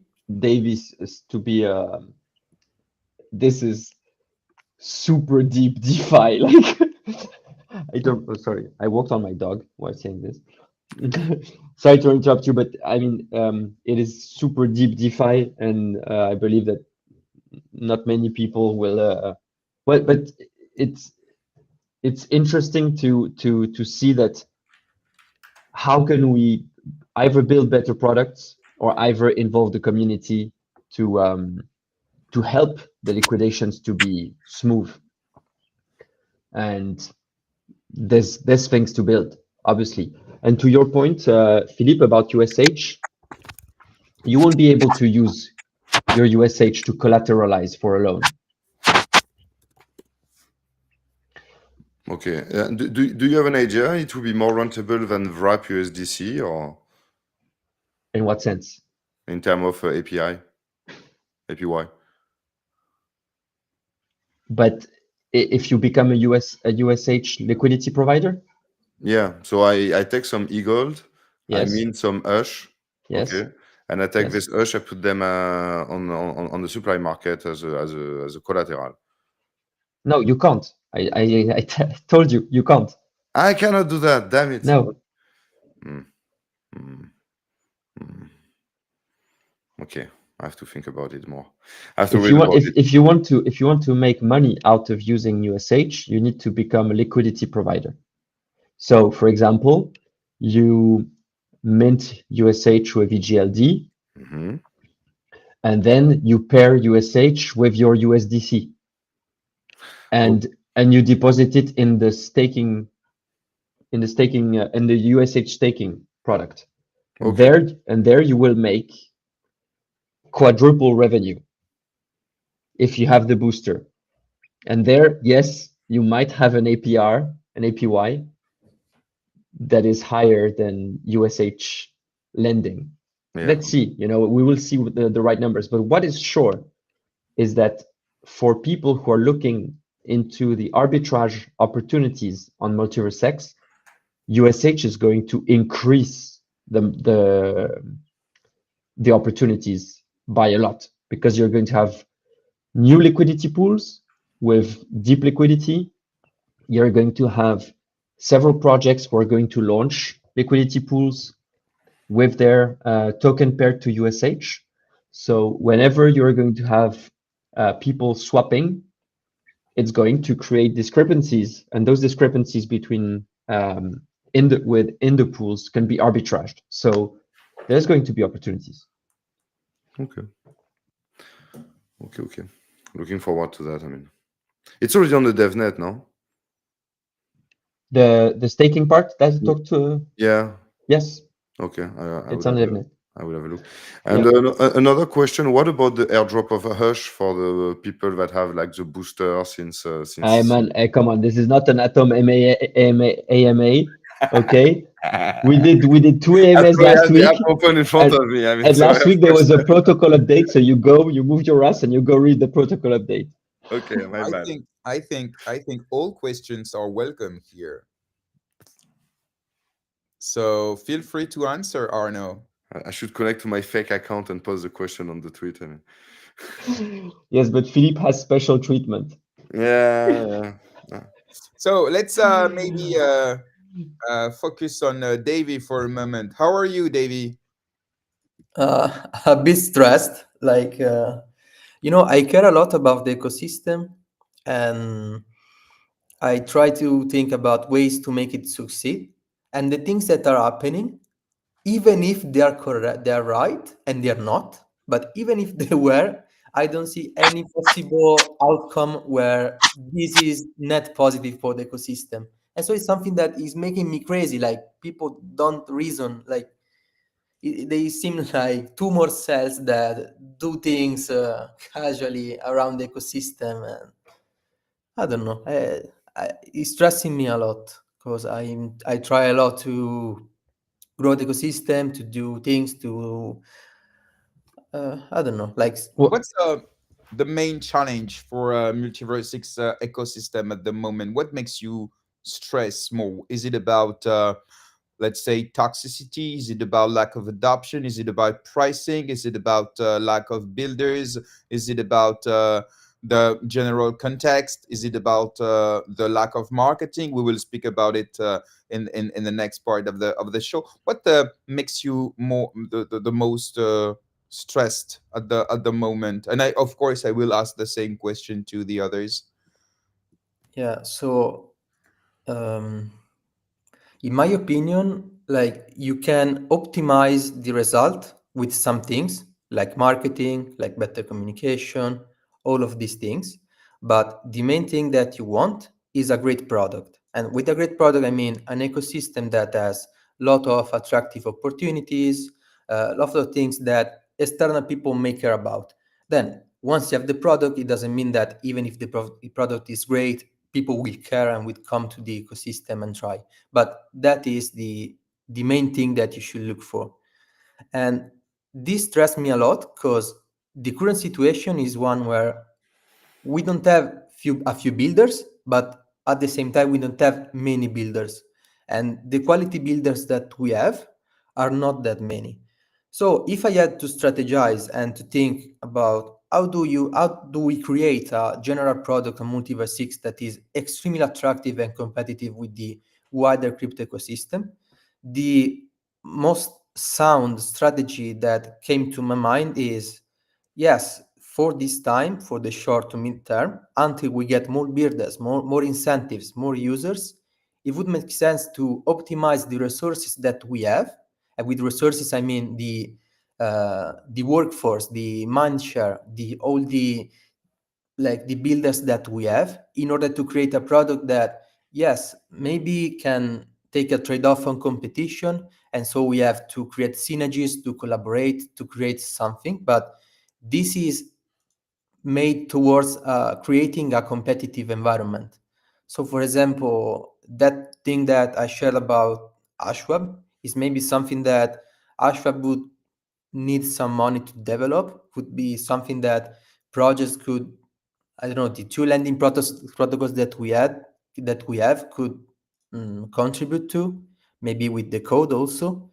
Other things could be I don't know, having a structured and cohesive design space. So having some guidelines for the design of the apps that we build, having a strategy maybe to launch products together so that they synergize.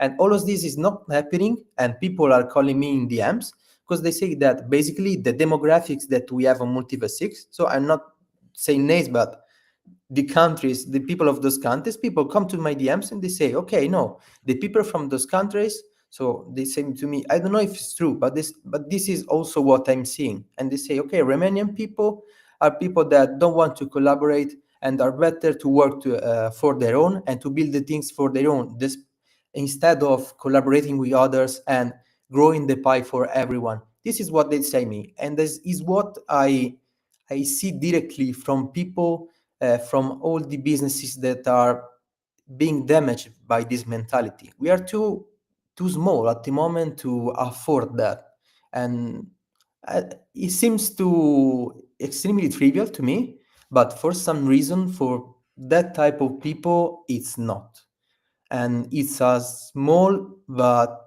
extremely important vocal minority, and I don't know. So this is mostly what I think. It's interesting. I spoke about this a few months ago, and I was treated like a racist for saying such things. Um, but it's something that comes again and again um, on MultiversX about few people, some and most of them are Romanian, that maybe wants to be just in themselves. I say few people because, of course, most of the community and many Romanian builders are not like this. So I'm not making any generalization about that. But this is a feeling that is shared by a lot of community members on the Telegram and Discord channels, by builders also. And so, yes, that's why I called out for an internationalization of core team members, builders, community, and so on. So I feel like you about this. Yeah, MultiversX must be, in my opinion, more welcoming to new builders and new communities. Definitely. Um, what's maybe your feeling about the EGLD price? You know, in the space, we never speak about price, but this is something that maybe many people look at first. What do you think? Is it something that is a problem? Let's be clear. If EGLD like goes under $10, will it be a problem for the ecosystem itself because of the treasury of many projects, because of the treasury of the foundation, because of everything? What do you think? Do you think it's a real issue, or you're not that concerned by the price of the EGLD? Of course, my questions are for all of you guys. Who wants to start? Just let I me can know. start. I can Arno. start. Yeah. So there are two things. There's the technical analysis. Obviously, when EGLD gets close to the 20 zone, this is an area that is strategic because it is the last stand before a bigger drop. So this line of 20, just I'm going to say to my dog to not climb. Sorry, I'm back. So this is the last line that holds before a dangerous slippery slope. So this is technical analysis wise. What I see now is max opportunity. I mean, if if you believe that the MultiverseX ecosystem, the direction towards the US,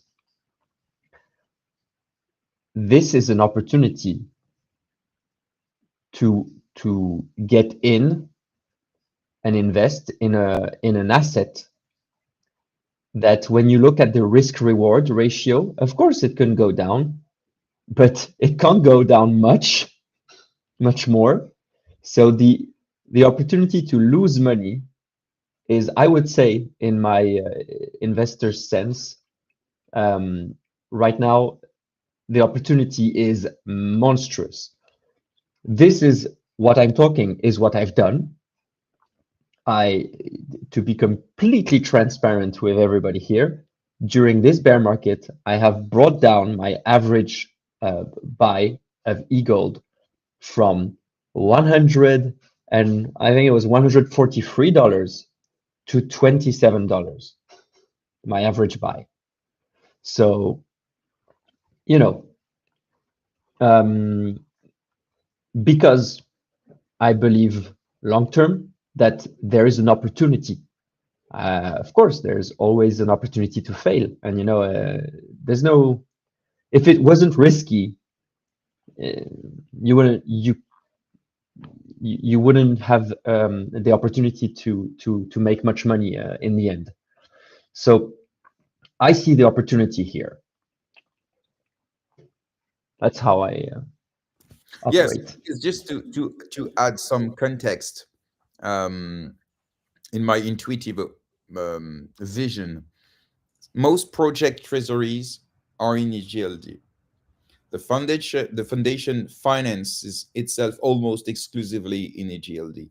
Most pairs in DeFi are in EGLD. So the fall of the price of EGLD impacts the entire ecosystem. So that's why I'm asking the question, because builders, of course, can't stand forever. They don't dare to sell their EGLD at this price. Some are forced to, but that at a certain price, it will be difficult. So that's why I'm asking. It's not just about, is it a good or bad moment to win or to invest. It's about more a systemic situation. But of course, I'm not an analyst about this. I'm just saying what I see and what I hear. So maybe let's speak to Philippe, which is whom is a staking provider. So for you, for example, the fall of EGLD, in terms of economic incentive to make your node work, is it still interesting? Is it a question that you're asking at the moment? So can you tell us your staking provider point of view? Because you need to earn money to pay your bills, and bills are not paid in EGLD. You know what I mean? Not yet. So maybe can you tell us about it? Sure. So right now, just to make a picture of the horizon of the stacking provider of MultiversX, you have you have two kinds, I would say. You have the kind that put like 0% of fees. So you still have a part of stacking provider right now on MultiverseX. You don't have any fees. So for them, running the node don't bring any money.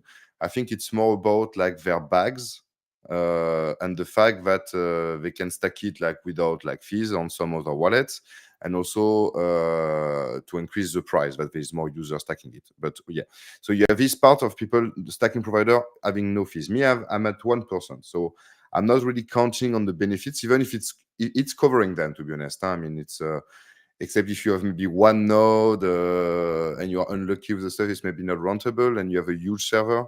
But I think starting like 6 nodes, 7 nodes, and if you have 1 or 2% of fees and enough enough stack on it, it's rentable. I mean, after that, depends on why you run it, but the hardware requirement for MultiverseX is quite low. So no, I think stacking providers are still rentable at the moment, at least the one that decide to be. So if you put 0% in any case. What would be the break-even, the price under which it would not be interesting anymore? Do you know? Have you calculated it? To be Or honest, I didn't calculated it. I know that I'm still rentable at the moment, so I'm not really picking attention into it. But for example, my first move maybe would be to remove my redundancy. what is it? Can you explain? So I have two servers. I have one main server that validates with my nodes, okay, and I have another servers in case of failures of the first one. So and right now that costs me maybe 30, 35 bucks per server. And in the case that he get less revenue or Eagle is falling even lower, I mean, my first move will be to remove the security.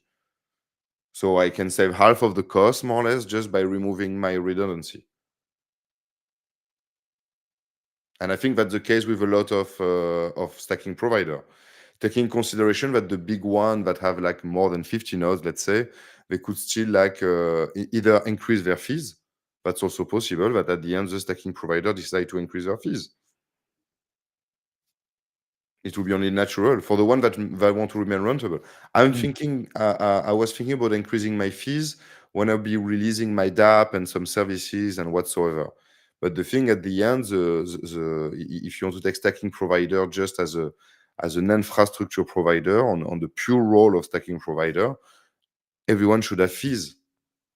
And that's why I think that it's a problematic. Right now, you have a lot of stacking providers that have 0% because they don't really care, because they are so much exposed to the ecosystem that at the end, the price of Eagle matter more than the reward of the fees. But so that means that young stacking provider or people that want to make a business out of it and put 7% of fees have no way of getting visibility on the DApp.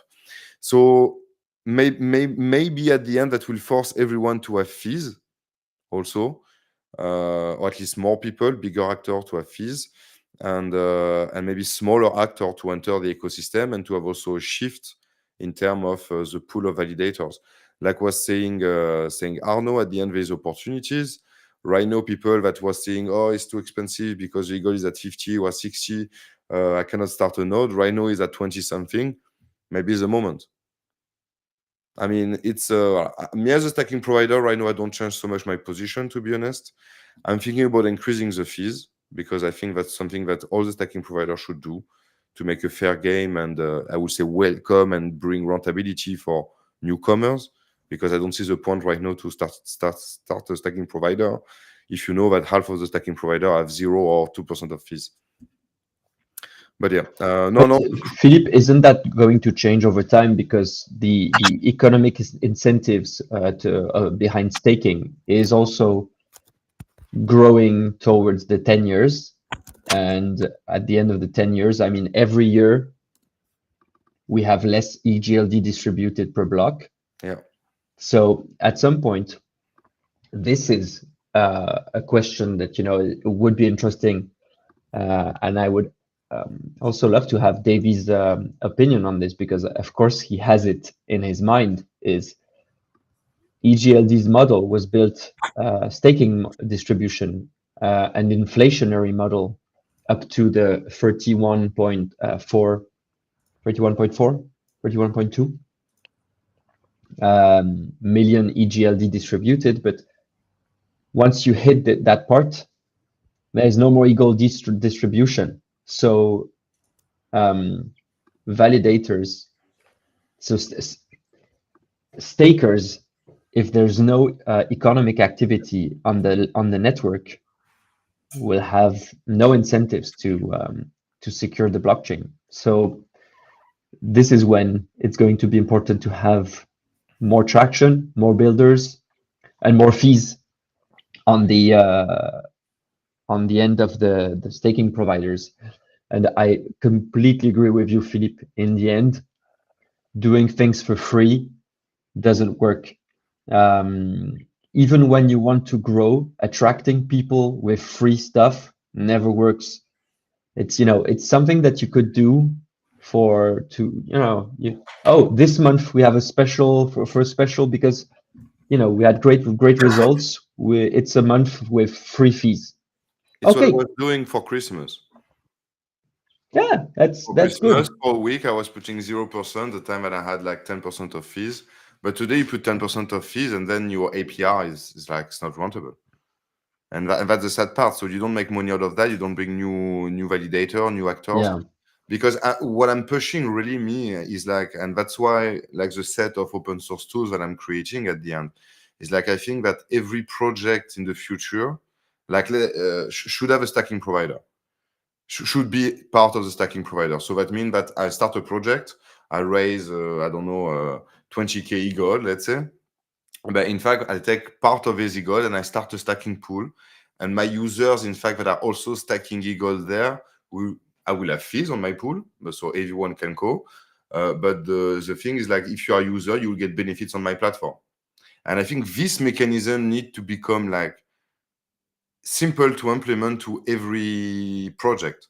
So we need to give templates, we need to give way, in fact, to say, okay, my idea is that I will start a stacking pool with my token. My token will be distributed to my delegator on the pool. So you have a system that is already provided. And if I can track with an administrative tool, a platform, a web app, the status on my pool, extract like the list of users. Like we need to provide, I think, these tools that will be at first useful for the main chain for MultiversX, but that can be totally reusable for every sovereign chain. Because right now, yeah, being validator or being like stacking provider doesn't make sense. But in the future, I think technically I don't see a blocking point at the moment. But technically, you could imagine that the node that I'm running on the mainnet at the moment, they could in parallel run for sovereign chain. So by having, if you want, one machine running node validating on MultiversX, I can have a node that is also capable to validate on other sovereign chain at the same moment on the same hardware. And then when the ecosystem will grow with more sovereign chain, in fact, with the same hardware, or even if it's a smaller one, but with the same knowledge that I have in the first place, I will be capable to extract value out of this chain. And I think that will be the bet. So that means that the mainnet maybe will not be as rentable at the beginning. And I think in the idea would be that the eagle go up. So that's why if there is less eagle, it's still rentable. But in parallel, we have to see the economy of a stacking provider, but we'll see other network using exactly the same technology on which is familiar on running node and validating, jumping on the occasion of doing it. But I think that will be a big phase when the sovereign chain will be there, and then we will be capable to discuss economy of stacking provider properly, I think, on a smaller, longer scale and a visibility for the next years. Because right now, Arno is right. In 10 years, there is more or less no reward. It will just be the fees. The fees are nothing, more or less. It's less than 10 years now, Davy. What's the timeline? 6 years. Maybe. We could say in 4 years we'll have almost no rewards, but not like the amount will be extremely low. Or maybe we will change the maximum amount of EGLG and print more. Or find a mechanism to generate more eagle that would be burned over time. I mean, that's something that would or you know, maybe find synergies for EGLD, or just maybe change a few stuff. I don't know. There's ways to. If I may, something that I think would be crucial, maybe, and that's a discussion that the foundation should think and put on the table, is like at the moment, if you start a sovereign chain, you need to lock some EGLG to be capable to make a settlement on the chain. But I think what would be interesting in the first place would be to, instead of having a huge amount of EGLG to block per node, to be able to pay to store information on the mainnet and make settlement. So there's always mechanisms that need to be discussed, but yeah. For the stacking provider, I mean, I'm not cry for them. I mean, like they have gold, they can get out whenever they want. They know why they are here. Like we said at the beginning, don't bet money that you cannot afford to lose.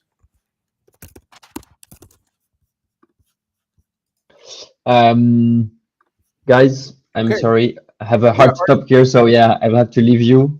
But no problem. It was great. Have a great end of the space. Have a great day.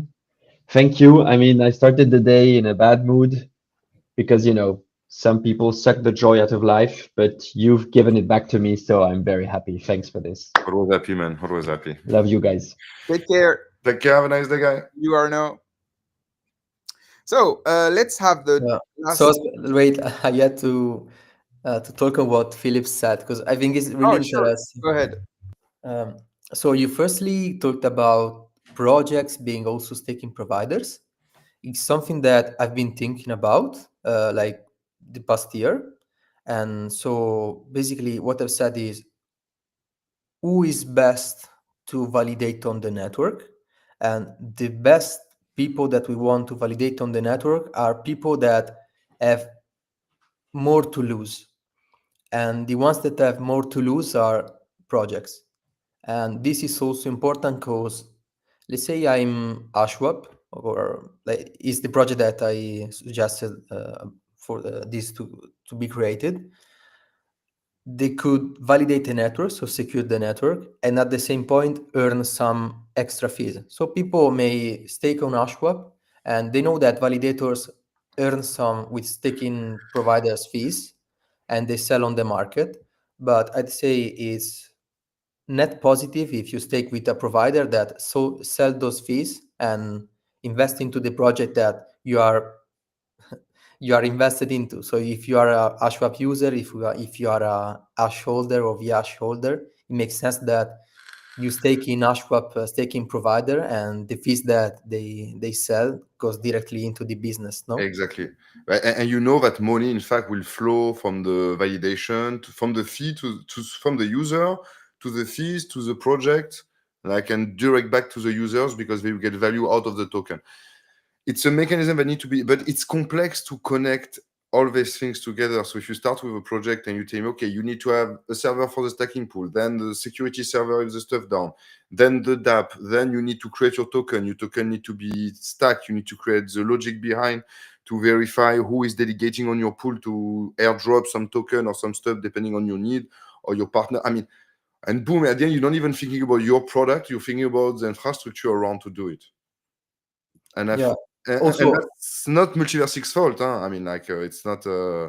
But I think we need to create a package like where people can deploy their dApp, deploy their infrastructure, like monitor it simply with some configuration. Like also, we need to add a section for the generation of tokens. So I generate a token and then I have an app that I can deploy myself or open when I can monitor or generate. But it's not the wallet, in fact, that is an administration panel. And same for a stacking pool. So even if MultiversX do the same, for example, than the delegation pool, the delegation contract, I don't care. Like they create a contract, okay? People like with a stacking pool, they can create a stacking USDT pool linked to their pool, and people stacking a certain USDT on that will get benefits out of their pool. But we need to find a way, I think, to provide these things out of the box for provider, and even more important for sovereign chain, because at the end, all these tools can be reused for sovereign chain immediately. yeah, the less friction you have, the more people you'll have And they focus on their project integrating these things. because people arrive with an idea, then they decide the technology. But if with one technology and arrive and everything is streamlined, I take this one. Yeah, is the reason why, like last year when I was thinking about this, I was thinking about all the friction that there is in this to happen. And one of the things that I came up with was, what if people know about this new Ashwap staking provider and they want to allocate capital in it? I think a lot of people may not want to do that because they would have to unstake, to wait 10 days and then stake again on Ashwap. And so this is why I helped on creating the proposal to move the stake without an unstaking period, which is something that, in my opinion, can change a lot of dynamics. And I'm really waiting for that to happen because a lot of people may still stake with some validators that are too big or that are not really contributing, while there are some others that are better because they're contributing and that they are smaller, so they're better for decentralization and for the ecosystem health.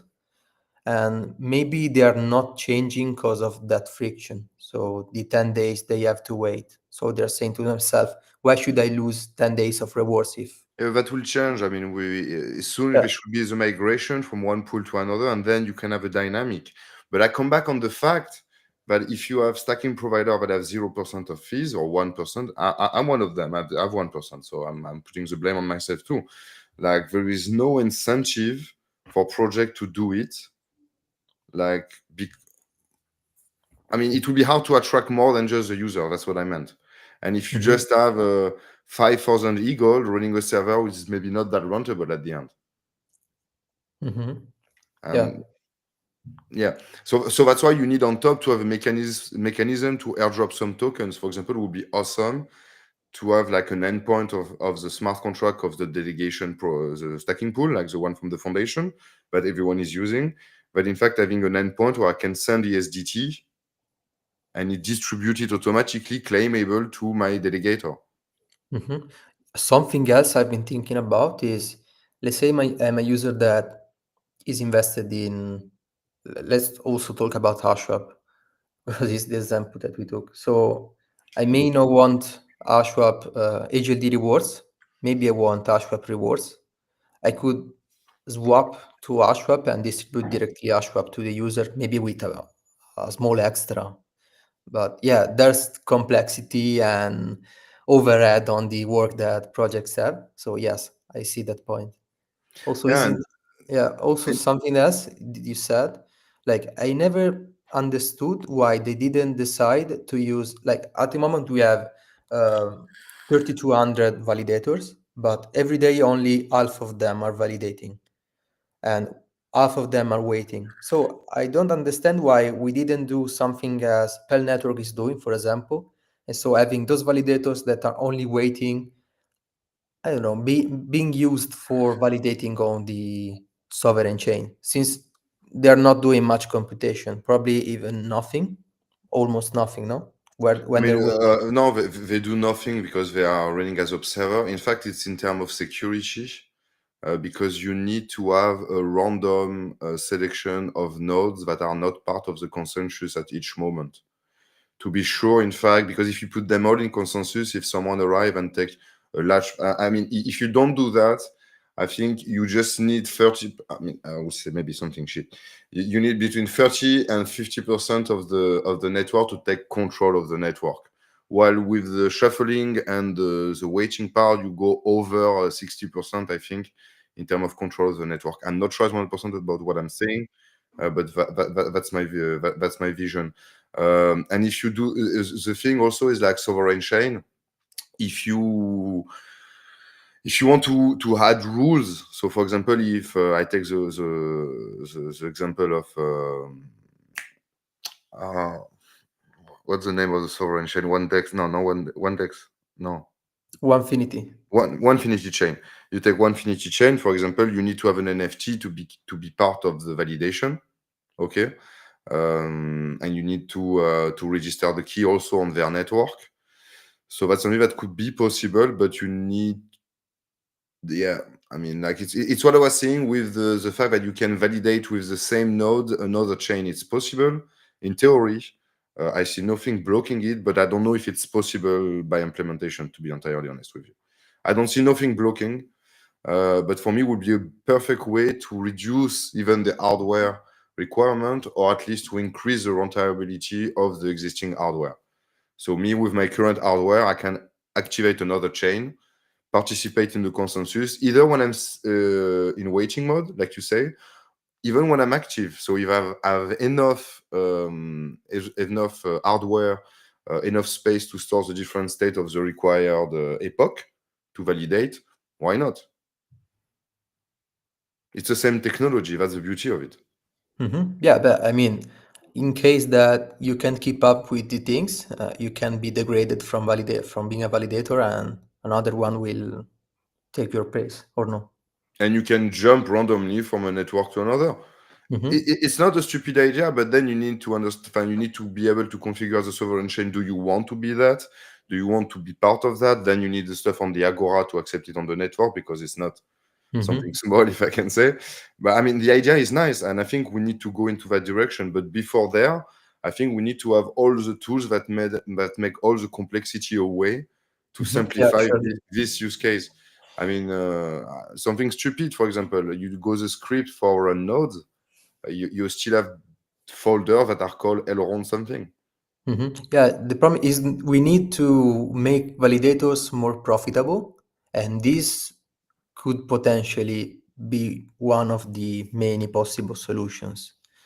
And this is because long term, we need to find ways to make all the layer one as sustainable as possible. So I don't know, validating other networks could bring other rewards, other incentives. No, it's clear. I mean, like you can even imagine. I mean, like if you push at the maximum, if the sovereign chain have the settlement and everything, that in fact reward part of the reward. So ones that I will do as a reward on one chain, I will be able to airdrop it on the wallet of the people on the other chain to make discover the project, for example. So you have incentive of the new sovereign chain bringing validator, giving them token that will be distributed to the delegator of the original network to bring them on the new one and using the services. I mean, there's a lot of economy to do at this point, but I think it's really a complex subject, and we need to have open discussion about it.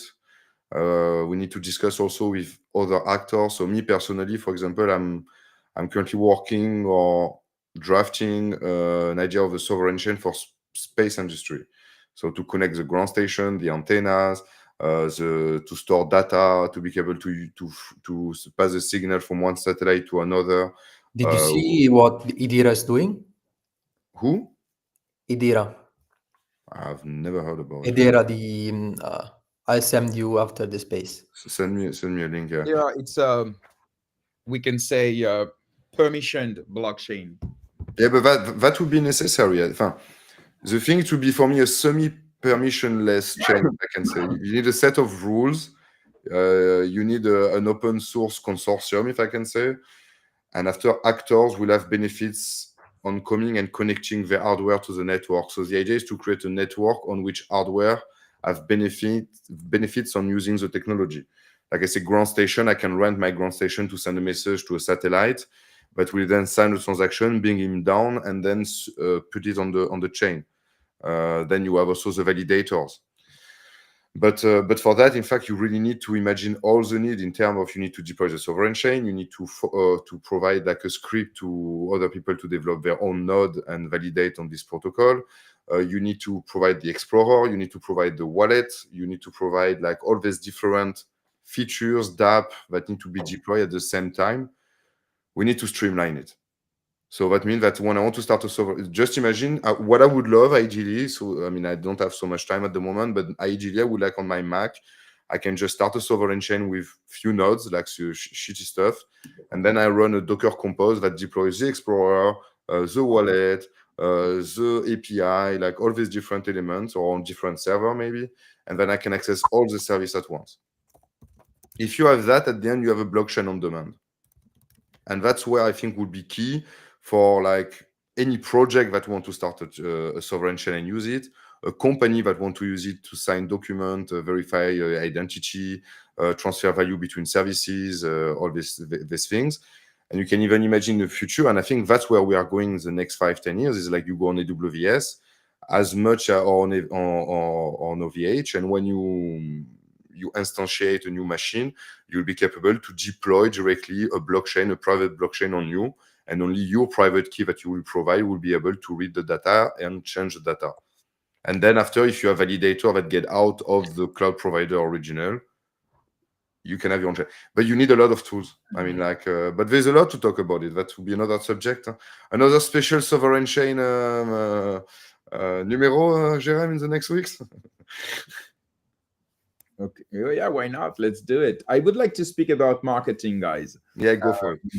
After the post of Adam Bates about what should be, how big should be MultiversX marketing. And it's an interesting topic since Adam Bates arrived on MultiversX 6 months ago. And for now, we haven't seen the Bates sauce. At least I haven't. And so the first time he speaks about MultiversX marketing, it's about some AI visuals with some sentence on some buildings. So of course it's just a post. Of course it's just like a tweet. So let's not maybe focus too much on it.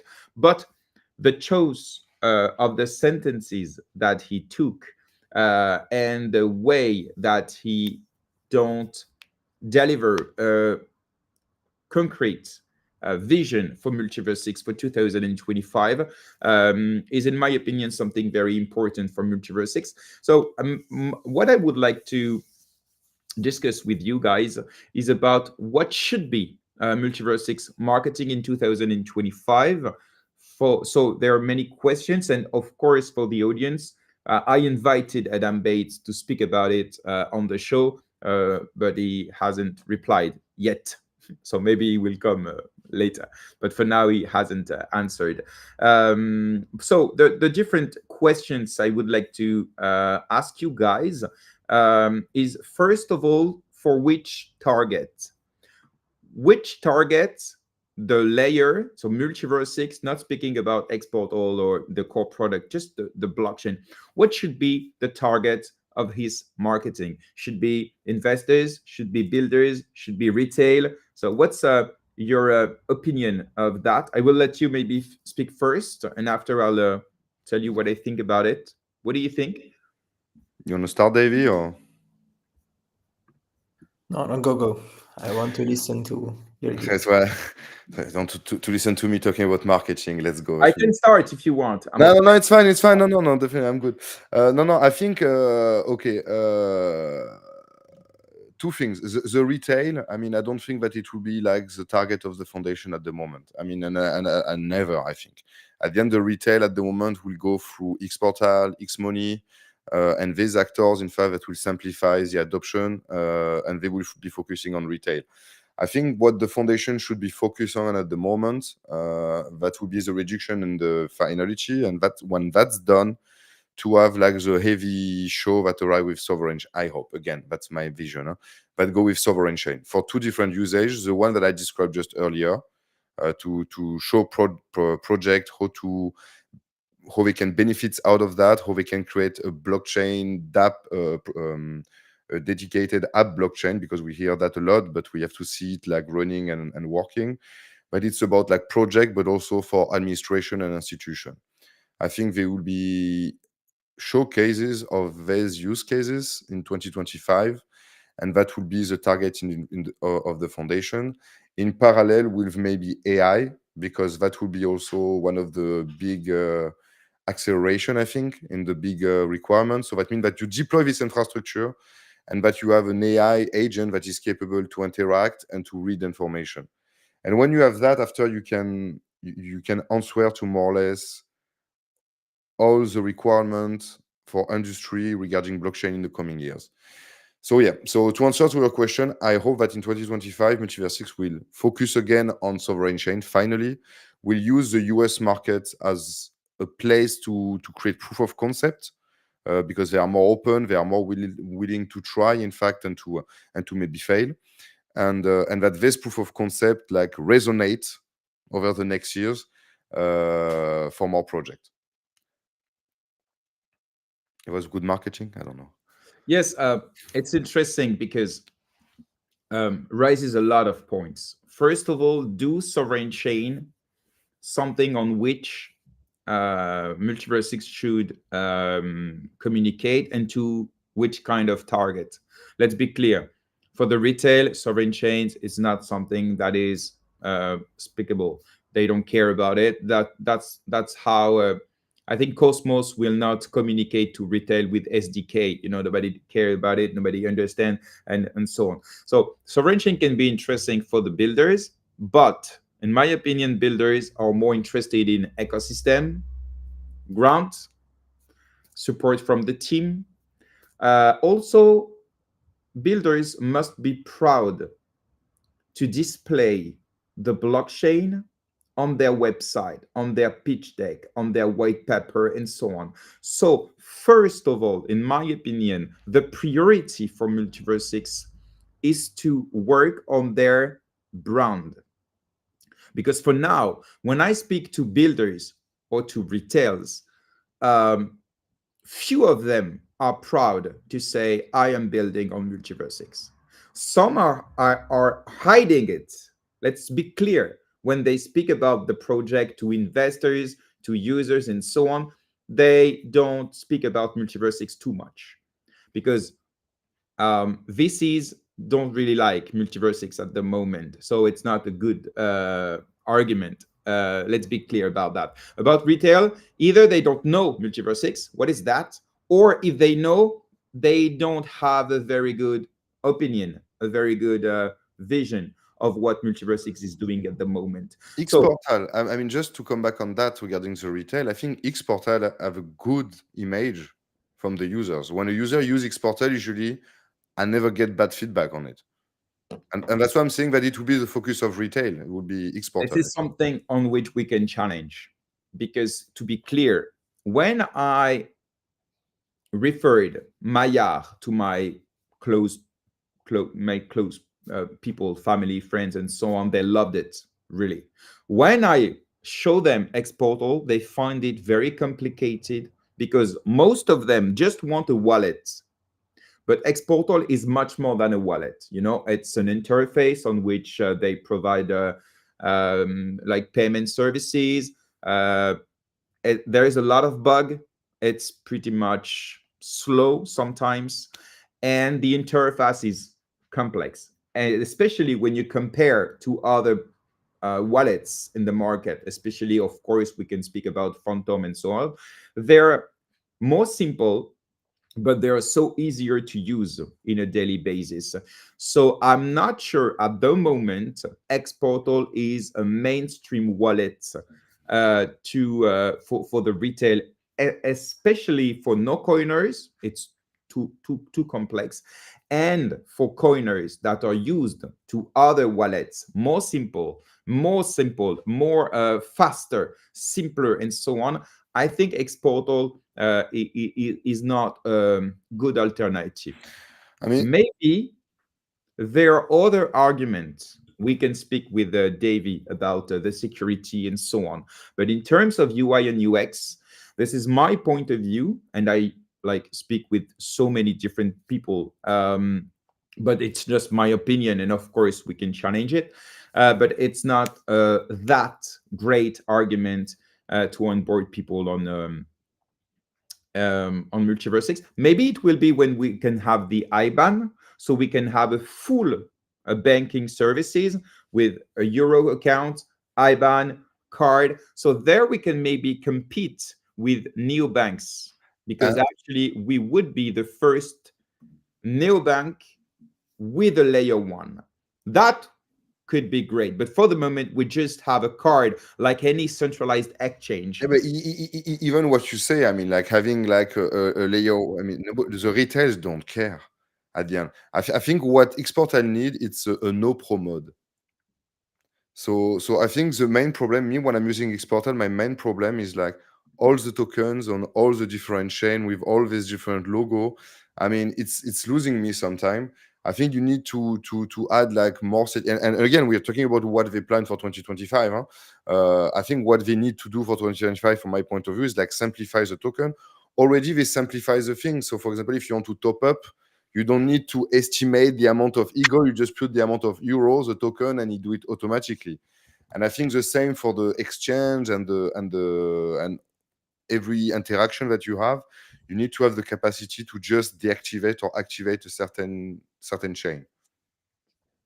I mean, but that will come this year. And like you say, when the IBAN will come, maybe some users, maybe there will be another side of the app, maybe, where you just connect, you have your bank account, you have everything with an app. And in fact, the crypto are just a secondary part where you can like make DCA on it. Yes, but you already have it with many neobanks in Europe, for example. I mean, Xportal need to become a neobank. I mean, Yes. I mean, at the point when we have an IBAN, we'll be at the same level, if I can say, than other neobank in terms of authorization and possibility to do things. And I think we have an advantage in terms of technology, but we need to do it properly and seeing it as a retail point of view, not from a builder's a blockchain builder. For me, just if we come back to marketing, the priority is to work on their brand image. The name damaged the whole ecosystem in terms of brand image, but we have it now, so we need to capitalize on it. We have to educate, we have to make it mainstream, we have to work on this. This is the first thing ever, and it doesn't cost a lot, in my opinion, but it's the first thing to do, in my opinion, because when your brand is good, is cool, people get interested in it, and there they will maybe deep dive on the different product, technology, ecosystem, and so on. What do you, Davey, feel free to jump in anytime, no problem, or if not, I continue. So the brand image is the first thing. The second thing is the referencement. They need to have a big SEO campaign on Google, on different media, not only crypto media, but they are totally absent of every crypto media. It's so, in my opinion, so sad that nobody's talking about MultiversX. And even sometimes they do, it's because they are paying an article on Cointelegraph, but there's nothing organic.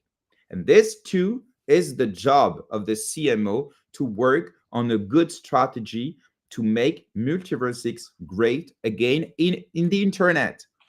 This is the second thing, and I can add the SMO, the social media referencement. There too, the community management on MultiversX and the personal branding of the core team member are disastrous, in my opinion. It doesn't make people dream. It doesn't inspire people enough, except maybe some people that are already on the ecosystem, but we need to outreach, definitely. So these things are just basics on marketing for a brand. And in my opinion, they underinvested in this for the last 3 years, because this strategy takes months, maybe years.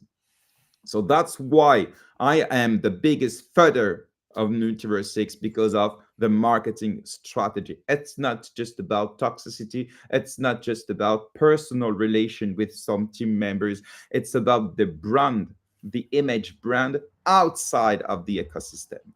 And because they block and mute every people that maybe don't agree with them, they just see the feed, the positive feed on Twitter, but they don't see what people are like saying, thinking about them outside. So that's, in my opinion, the second problem they need to fix as soon as possible. And to be honest, it was the first. What should they do for you? What should they do?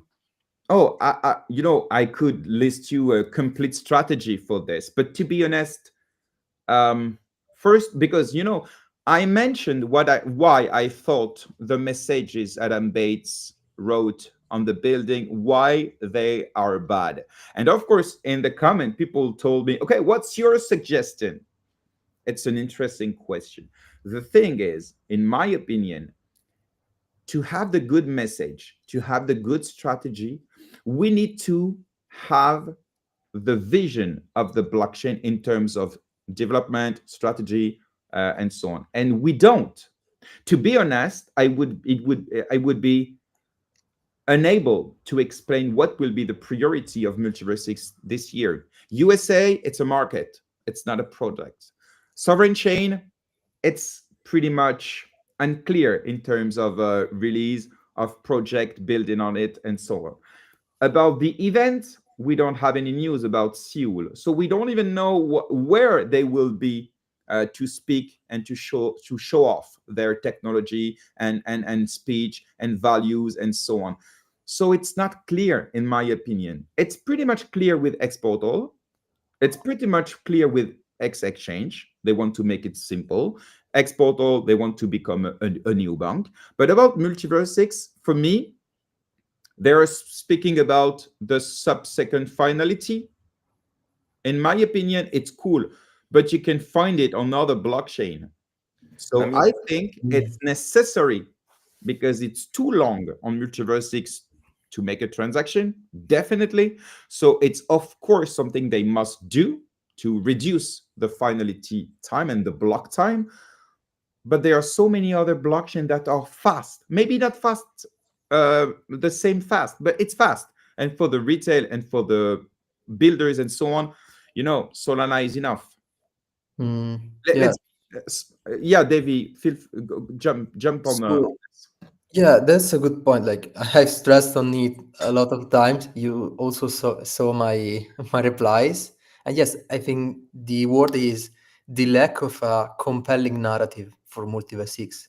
Like, why are builders here, and why should investors invest into what? Like into what specific vision? Like I like Solana a lot because despite being a chain where you can build everything, because all these chains are said technically Turing complete, so you can build whatever. Let's sorry to with just one sentence, if you may. Solana, for example, the message was clear. Yeah, exactly. Company can build on blockchain. It's not about DApp. It's about applications on blockchain. It was clear as fuck. No, not only Solana focuses a lot on becoming the on-chain Nasdaq. This is what they focus on in the communication.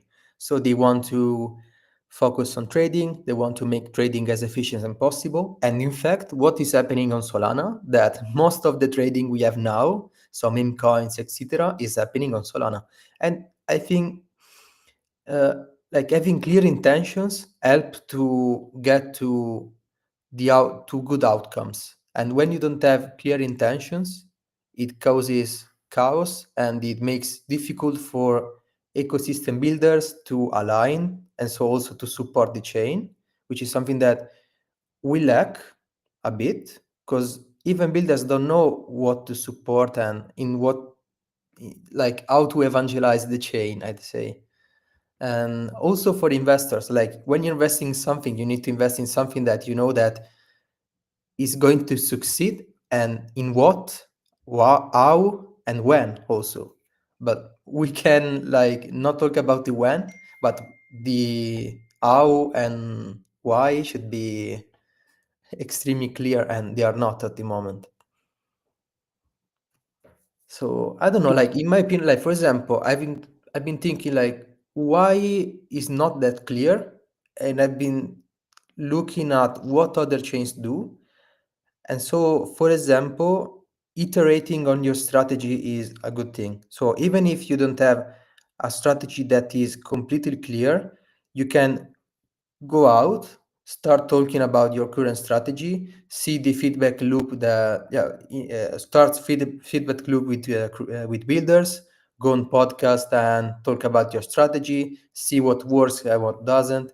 And at that point, having something that really works. But if you don't go out and start iterating on your strategy, how can you know that some things work and others doesn't? But yeah, initially you still have to have some at least almost clear strategy, but you need to then revise it and make it perfect, because we can't expect them or anyone to come up with something that is perfect, no? And like for example, why they don't go to podcast and talking about things? When I see the sweet team guys, like I think that they go at least 2 times a week in some podcast spaces for each co-founder, and this is not happening on MultiversX. It should be important. In my opinion, the founders should be among the best marketers of the chain, because they are the ones that know more about the chain and that can evangelize. They are the ones that care more about the chain than anyone else, in theory. And I don't know, they probably underestimate the importance of being active online. Definitely agree with you. And we have in the comment people that are saying even the podcast in between themselves, that's fucking sad. Definitely nobody watches it except MultiversX community, so absolutely zero outreach. We can also mention on the comment the MiCA compliant stablecoin euro. Okay, but it would be X money, it will not be MultiversX.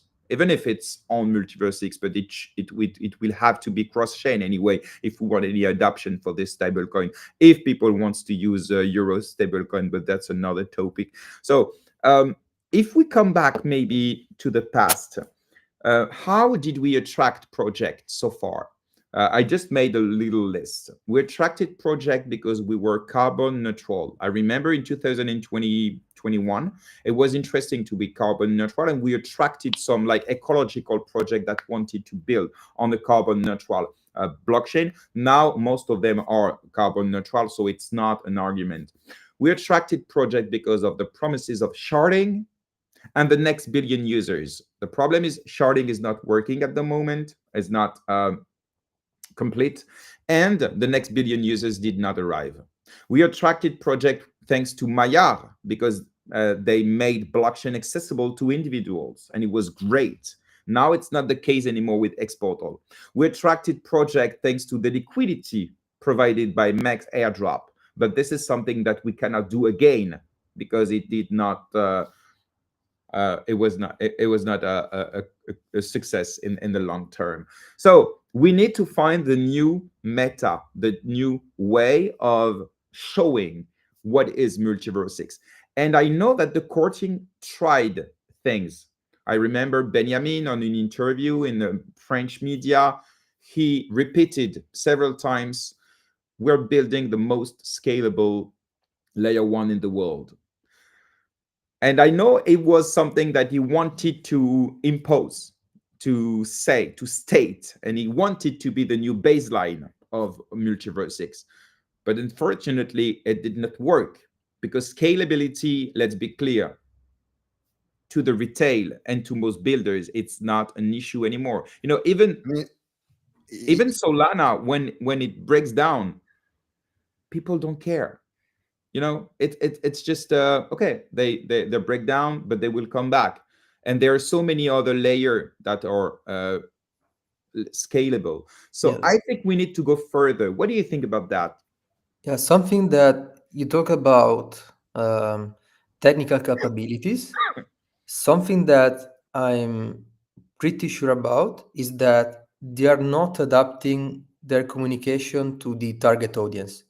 With this, I mean, like I try to create some core groups of 3 target audiences that you have. And I think that the main ones are builders, investors, and users. And so a lot of times I see some communication that tries to appeal all of these 3 groups, and at the same time not optimizing the strategy for each one of these. If you look at Solana or other chains, we have founders that are extremely technical. That's something that is clearly not optimized for users, that is probably decent for investors, but works extremely well for builders. And so it works for that. Like if you want to attract builders, you need to speak the builders' language. And I'm not saying that I want them to speak only about that, but what I'm saying is that we need different type of communication targeting the different type of possible users, possible target audiences. So when I see Sazu post, they are technical, but not enough to be compelling for builders, for example. And when I see Benjamin, probably it's okay for investors, but doesn't really speak enough to the investors, like why they should invest. And when we talk about users, well, that is the most tricky one because we didn't succeed in any chain on that till now. So we are full of investors. We don't have users, or no? Yeah, and I mean that's I think the sad part of blockchain ecosystem, and it's not just because of MultiversX. It's like when you look at the trend that there have been the last 2 years. That I mean, me as a builder that come from space industry and that want to use blockchain to proper usage, you know, you had the meme coins, the NFTs, like. I mean, like Dodge a few years ago that climbed up with Shiba. I mean, like, I think we are still really early. I repeat it for the 5th time today. but you have two ways of seeing that. Okay, so when you're blockchain, you raise money to VCs. Okay, VCs, you give them your token, and the idea is to create a community with marketing whatsoever, people that will be using and buying your token. And then after you dump the token on them, the idea of the VC is to make money. So that's more or less the mechanism that we see on all the chain today. I think maybe it's a mistake. MultiversX is doing a different way. So instead of trying to attract VCs that have no product, push the token whatsoever, and create some traction on products that are running on the current existing technology, I think MultiversX is more like communicating and discussing, I hope, discussing with entities and institutions about their needs. And for me, the sovereign chain would be a card that nobody else can get out. So if in the next 18 months you have this discussion that arrive on the table about using blockchain technology privately, semi-privately, whatsoever, MultiversX will be on pole position to answer it, I think, with this technology. And I think that's where the focus on the marketing should be, not really to forget about the retails, but to explain the retails what is MultiversX, and that is not just about bringing project on the chain and using it and making money out of it, but creating a new technology that can be used by the industry later on. I mean, today, honestly, I mean, I didn't dive as much as other protocols than I dived in MultiversX, so that's fair. But I'm really open if anyone hear me right now and want to discuss that. At the moment, I don't see another technology that can be used as an institution to deploy a chain and manage it simply and keeping interoperability in mind for the next phase. I don't see anything else. And please, if you listen to that and you have something else in mind, another chain that can do that, I'm really open to listen and to learn about it. Okay. Mhm. We'll see what will happen. Can't wait to see make MultiversX great again. The best would be to do all of them at once, but let's see after you have a budget, marketing, and timing. Thank you very much, guys. We'll speak about it, of course, during the next GM Web3 show. Thank you very much, Davy, for coming. Thank you for having me. Take care of yourself. Philippe, always a pleasure. Always a pleasure, man. I see you in 10 days, something like that. 10 days? By Why? NFT Paris. Oh, you're coming to NFT Paris? I'm coming to NFT Paris for sure. Great. Can't wait. I mean, I will not miss a Valentine's Day between geek people. I mean, what's an idea? I mean, my girlfriend, she told me, it's Valentine's Day. I say, you know where we will eat? The great I mean, I'm looking for it. I mean, I go alone. Even if I go alone, man. I will make a reservation. Perfect. This show is over. Thank you, everyone, for watching it. You can find the replay on podcast platforms and on YouTube. Thank you very much for being there. Let's see you next Wednesday for a new GM Web3 MultiversX. And have a very good week. See you soon.